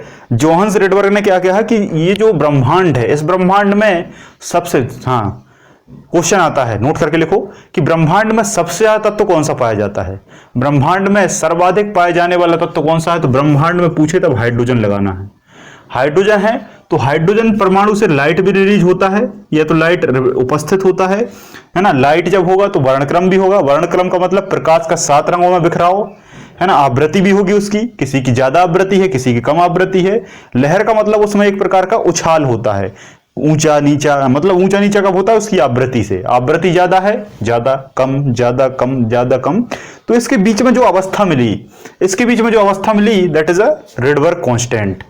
रेडबर्ग कांस्टेंट ऐसा इन्होंने बताया, ज्यादा इसमें कुछ ये कर नहीं पाए है ना। बस एक इन्होंने एक वैल्यू दे दी है, उस वैल्यू का नाम क्या है? उस वैल्यू का नाम है Rydberg constant, Rydberg constant, Rydberg constant infinity value, Rydberg constant infinity value. ठीक है, ये वैल्यू क्या थी? 1.0973731568508 इंटू 10 टू द पावर पर मीटर, 10 टू द पावर 7 पर मीटर, 10 टू द पावर 7 पर मीटर। ये बहुत बड़ी वैल्यू है, ये कभी पूछी नहीं जाएगी, ये बस मैंने आपको बताने की कोशिश की है ना। इसका मतलब क्या है? पर मीटर, पर मीटर का मतलब 1 मीटर, 1 मीटर, 1 मीटर वर्णक्रम, 1 मीटर प्रकाश, 1 मीटर प्रकाश की आवृत्ति या 1 मीटर प्रकाश की लहर। इतने में इतनी जो वैल्यू है वो फ्लैक्चुएट होती है, इतनी वैल्यू फ्लैक्चुएट होती है, या ऐसा कहें कि इतना हाइड्रोजन परमाणु इस अवस्था को उत्सर्जित करता है या परिवर्तित करता है। ठीक है, लिख लिया।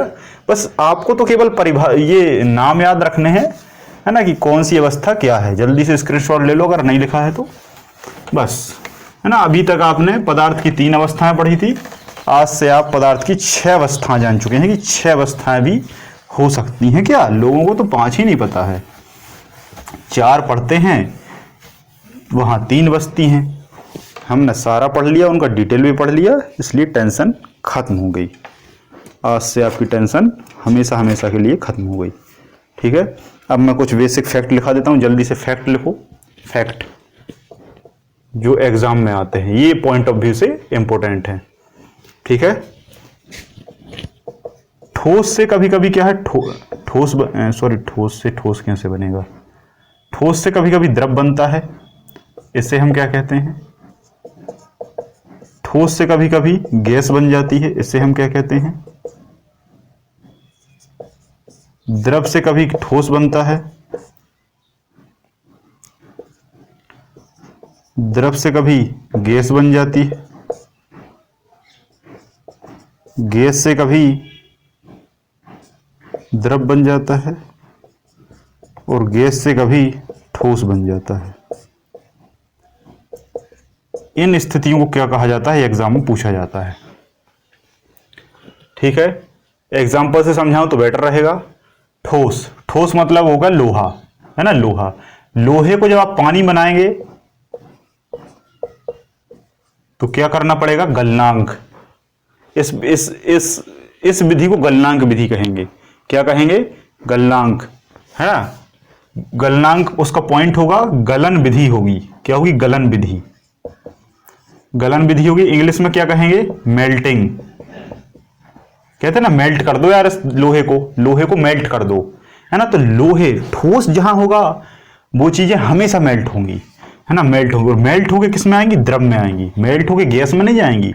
यहां ठोस गैस है, ठोस गैस है, तो इसमें डरना मत कभी, कंफ्यूज होगा।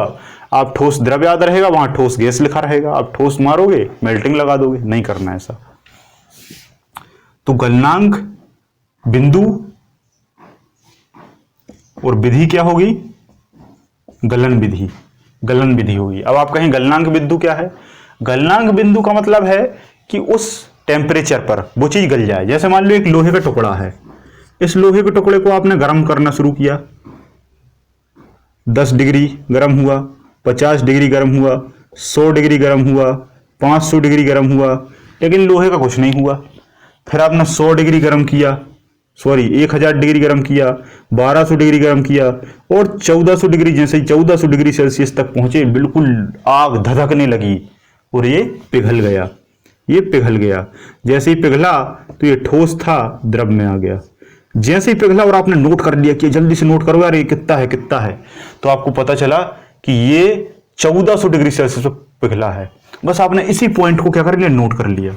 क्या बन गया? गलनांक बिंदु, मेल्टिंग पॉइंट। विधि क्या हो गई? गलन विधि। क्लियर है?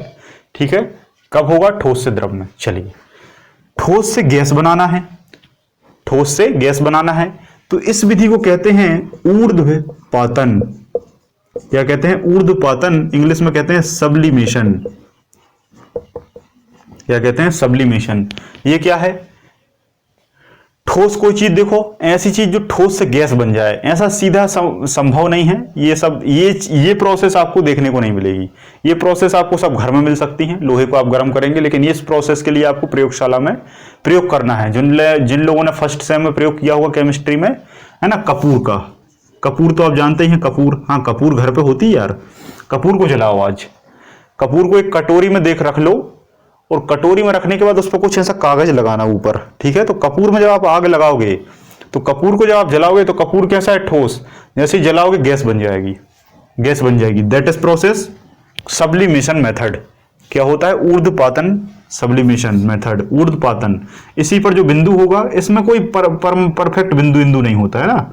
जितना टेम्परेचर है इसमें भी मान सकते हैं वैसे, है ना। ऊर्ध्वपातन बिंदु कह सकते हैं, ऊर्ध्वपातन बिंदु। जो टेम्परेचर लगेगा उस टेम्परेचर में ऊर्ध्वपातन हो जाएगा। द्रव मतलब पानी, पानी को ठोस बनाना है, मतलब पानी। देखो, द्रव को ठोस का मतलब ये नहीं है कि द्रव, कोई भी द्रव हो सकता है। यहां पानी की जगह तेल भी हो सकता है, पेट्रोल भी हो सकता है, अल्कोहल भी हो सकता है, सीरा भी हो सकता है, कुछ भी हो सकता है। लेकिन समझने के लिए, पानी है, ठोस बनाना मतलब बर्फ बनाना है। बर्फ बनाना है तो क्या करना पड़ेगा? जमाना पड़ेगा। जमाना लिखाना नहीं है, लिखा नहीं आएगा। जमाना तो अपन खुद कहते हैं, लेकिन वो सही क्या है? हिमांक। क्या है? हिमांक। हिमीकरण करना, हिमीकरण करना या जमाना, हिमीकरण करना या जमाना, इसको हिमांक बिंदु कहते हैं। हिमांक बिंदु। इंग्लिश में कहेंगे फ्रीजिंग करना। क्या करना? फ्रीजिंग करना। कहते हैं ना, फ्रिज में रख दो, फ्रिज में कोई चीज को रखो, फ्रीजिंग होगा, और जिस बिंदु पे वो फ्रीजिंग हो जाएगा वो होगा फ्रीजिंग पॉइंट। जैसे मान लो पानी रखा था, पहले पानी रखा था, पानी रखा था, पानी रखा था, और पानी से क्या हो गया? ठोस हो गया, मतलब बर्फ बन गया। बर्फ जैसे ही बना और आपने नोट कर लिया तो आपको पता चला कि यार 0 डिग्री सेल्सियस पे आप जाओगे तो आपका बर्फ बन जाएगा। तो 0 डिग्री सेल्सियस का फ्रीजिंग पॉइंट होगा जो चीजों को जमा देगा। द्रव से गैस बनाते हैं, पानी रखा है, पानी को क्या कर दो, उबाल दो। जब पानी को उबालोगे तो पानी गैस बन जाएगा, भाप बन जाएगा। लेकिन उबालना लिखा नहीं आएगा, उबालना आ जाए, अगर आप साइंस से नहीं है तो आप उबालना लिख लो समझने के लिए, है ना। लेकिन आपको उबालने के साथ साथ क्या है, जैसे ही उबालना शुरू करोगे तो क्या होगा, बाष्पीकरण होगा। क्या होगा, बाष्पीकरण होगा, है ना। तो बाष्पीकरण बिंदु भी होगा और जो प्रोसेस होगी वो बाष्पीकरण होगी। इंग्लिश में कहेंगे वेपोराइजेशन पॉइंट, है ना। ये सामान्य तौर पर पानी में 100 डिग्री सेल्सियस पर होता है। 100 डिग्री सेल्सियस से भी नीचे होता है, 100 डिग्री सेल्सियस पर तो उबलने लगता है। इससे कम पे भी ये गैस बनना, पानी शुरू हो जाता है। ठीक है, तो आई होप यहां तक क्लियर आ गया होगा। द्रव से गैस हमने बना ली है। अब हमको क्या बनाना है, गैस से द्रव बनाना है। तो गैस से द्रव मतलब भाप से द्रव बनाना है। तो ये अभी मैंने बताया संघनन,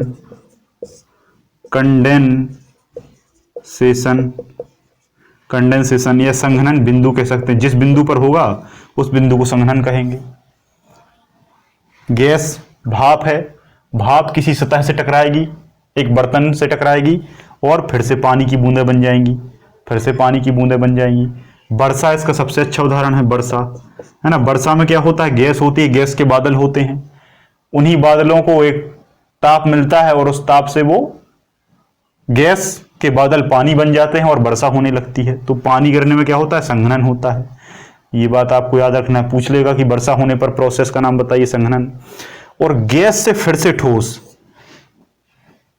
ठोस से गैस बनाया था, ऊर्ध्वपातन था। ये क्या होगा आपका, रिवर्स सब्लिमेशन। इंग्लिश हिंदी में क्या कहेंगे, व्युत्क्रम कह सकते हैं, व्युत्क्रम, है ना। इंग्लिश में कहेंगे रिवर्स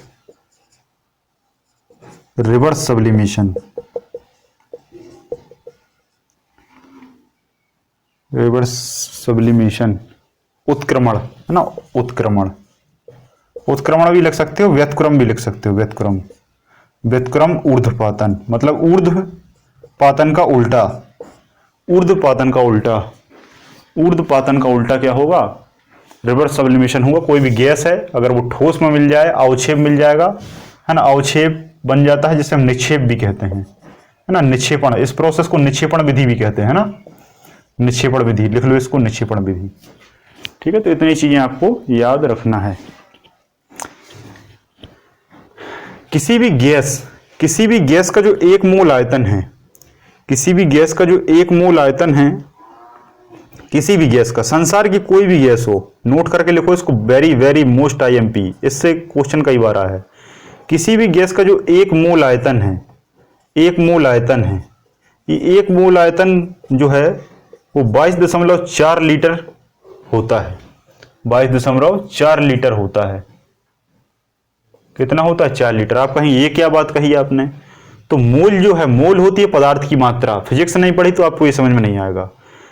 एक मोल गैस मान लो आपने हाथ में ली, इसको एक बर्तन में जब आप रखोगे और उसका वजन तोलोगे तो उसका जो आयतन है वो 22 लीटर होगा, 22.4 लीटर होगा, है ना। ये कई बार आपसे पूछेगा कि 2 मोल ऑक्सीजन का आयतन बताइए, 2 मोल ऑक्सीजन का आयतन बताइए, 4.5 मोल का बताइए, 6.9 का बताइए। तो आपको 22.4 से गुणा कर देना है, 22.4 से गुणा कर देना है, आपका आंसर आ जाएगा। तो आपको याद रखना है कि किसी भी आदर्श गैस, कोई भी गैस का एक मोल पदार्थ मानक दाब पर 22.4 लीटर आयतन घेरता है, 4 लीटर आयतन घेरता है। ठीक है, चलिए यहां तक आपने लिख लिया है, तो जल्दी से सर बोलिए। एवोगैड्रो के बारे में मैंने बताया था कि एवोगैड्रो जो है, एवोगैड्रो एक वैज्ञानिक थे जिन्होंने मोल कॉन्सेप्ट की अवधारणा दी थी। मोल कॉन्सेप्ट, एक मोल, कभी कभी आपसे पूछता है कि एक मोल में कितने अणु होते हैं, एक मोल में अणुओं की संख्या, एक मोल में अणुओं की संख्या। तो एक मोल में जो अणुओं की संख्या है वो कितनी होती है, 6.022 गुणित 10 की घात 23 6.022 गुणित 10 की घात 23 10 की घात 23 इतने अणु आपको मिलेंगे। 10 की घात 23 मतलब 10 10 10 10 10 23 बार गुणा, इसलिए इसका फॉर्म कभी नहीं आएगा, हमेशा ये 10 की घात 23 फॉर्म में रहेगा। गुणा बस यहां होगा। लेकिन कुछ बच्चे मुझसे कहते हैं कि सर कुछ किताबों में 0.023 गुणित 10 की घात 23 लिखा रहता है। ठीक है, तो सही कौन सा है? मैं कहूंगा कि सही दोनों है। मैं कहूंगा कि सही दोनों हैं। दोनों में से कोई भी ऑप्शन आए आपको टिक कर देना है। कोई भी ऑप्शन आपको टिक कर देना है। ठीक है, क्यों टिक कर देना है? क्योंकि एक्चुअल वैल्यू ये ना सही है, ये भी नहीं सही है। एक्चुअल वैल्यू क्या सही है? 6.0140867, फिर इसके बाद इसकी भी छोटे छोटे हैं 74 गुणित 10 की घात 23। ये सही मानक है। ये सही मानक है। ये सही मानक है। ये सही मानक है। 657 है, सॉरी, ये 857 है। ये सही मानक है। ये 6.22 140 857, फिर इसके अंतर जो जैसे सेकंड में पल्स होता है ना, वैसे इनकी संख्या 74 अंदर, इसके अंदर फिर 10 की है। ये सही वैल्यू है। लेकिन कुछ इसको 22 को 22 ही रहने देते हैं, कुछ इस 22 को 23 भी मान लेते हैं, है ना। तो जो आपको मान ले, इसमें कोई भी सही कहना उचित नहीं होगा। हमेशा एक ही ऑप्शन में आपको मिलेगा। तो 6.022 गुणित 10 की घात 23 इतने अणु होंगे किसमें? एक मोल में। किसमें? एक मोल में। देखो, एक मोल में जब अणु कहे तब वहां अणु किस में रहेंगे? या तो ठोस में रहेंगे या द्रव में रहेंगे। अणु ठोस या द्रव में रहेंगे। लेकिन एक मोल गैस कहे तो गैस में अणु नहीं होंगे। गैस में क्या होगा? लीटर में होता है गैस का आयतन। गैस का आयतन हमेशा किस में होता है? लीटर में होता है। तो इस चीज को हमेशा आपको याद रखना है। जब भी आपको एक मोल में अणुओं की संख्या पूछे, देखो अणुओं की संख्या पूछे तो संख्या ये लिखी है, ये संख्या है, इसमें कोई यूनिट नहीं रहेगी लास्ट में। को 5 उंगली, तो 5 उंगली है, इनकी संख्या है ये, इसका यूनिट नहीं होता। ठीक है, तो ये संख्या है, इसमें यूनिट नहीं है। लेकिन अगर पूछे कि एक मोल गैस में कितना आयतन होगा एक मोल गैस में, तो एक मोल गैस में 22.4 लीटर, 22.4 लीटर। क्योंकि गैस हमें गैस लगती है, लेकिन गैस को जब ठंडा किया जाता है तो वो एक प्रकार का द्रव बन जाता है जो लीटर में मेजर होता है। कहते हैं ना कि इसमें एलपीजी लिक्विड पेट्रोलियम गैस जो आपके घर में यूज होती है, वो गैस कैसी होती है? वो गैस होती है, लेकिन वो लिक्विड फॉर्म में भरी जाती है। कहते हैं ना, इसमें 15.2 लीटर गैस है इस सिलेंडर में, बड़े कंटेनर में 20 लीटर है ना, इसमें 4 लीटर बची है। कहीं आप गैसेस लेने जाते हैं तो वो 4 लीटर 5 लीटर के फॉर्म में तौल के देता है। तो आपको याद रखना है कि एक मोल बराबर 22.4 लीटर। 22.4 लीटर मतलब 22.4 लीटर की अगर आप गैस टंकी भरा लेंगे तो उस गैस टंकी का वजन कितना होगा? 1 मोल होगा। ठीक है, 1 मोल होगा। अब इसमें न्यूमेरिकल कैसे आते हैं? न्यूमेरिकल बस ऐसे ही आते हैं कि 4.5 हाइड्रोजन गैस के मोल में कितने लीटर आयतन होगा। तो 4.5 का गुणा आपको इस 22.4 से कर देना है, आपका आंसर आ जाएगा। अणुओं की संख्या पूछे तो इसका गुणा करना पड़ेगा, लीटर में पूछे तो इसका गुणा करना पड़ेगा। क्लियर है? जैसे कह दे वो कि 9.4 मोल नाइट्रोजन में 9.4 मोल नाइट्रोजन है, वो नाइट्रोजन कितने वजन की होगी? तो 9.4 का गुणा आपको 22.4 से कर देना है, उतना लीटर में आंसर आ जाएगा। या वो पूछे कि एक लोहे की छड़ में 4 मोल उपस्थित हैं, उसमें अणुओं की संख्या कितनी होगी? तो आपको पता है कि 1 मोल में इतना होता है, तो 4 में कितना होगा? तो 4 से इसका मल्टीप्लाई करना है, इससे कर देना है, ये आपको इतना ही रहने देना है। बात क्लियर है? ठीक है, तो इस तरीके से आप बहुत सारे न्यूमेरिकल बना सकते हैं। तो आज की इस क्लास में आप सभी को बहुत अच्छा लगा होगा, बहुत सारी एक्स्ट्रा चीजें समझ में आई होंगी। ठीक है, तो इसी तरीके से कंटिन्यू बने रहें और आगे आने वाली निरंतर क्लासों के लिए आप हमारा बैच ज्वाइन करें। हमारा नंबर जो है मैं वो आपको डिस्क्रिप्शन में दे चुका हूं, और आप चाहें तो हमारे ग्रुप में भी जुड़ सकते हैं। ठीक है, तो आज के लिए आप सभी लोगों का बहुत बहुत धन्यवाद। जय हिंद, जय भारत।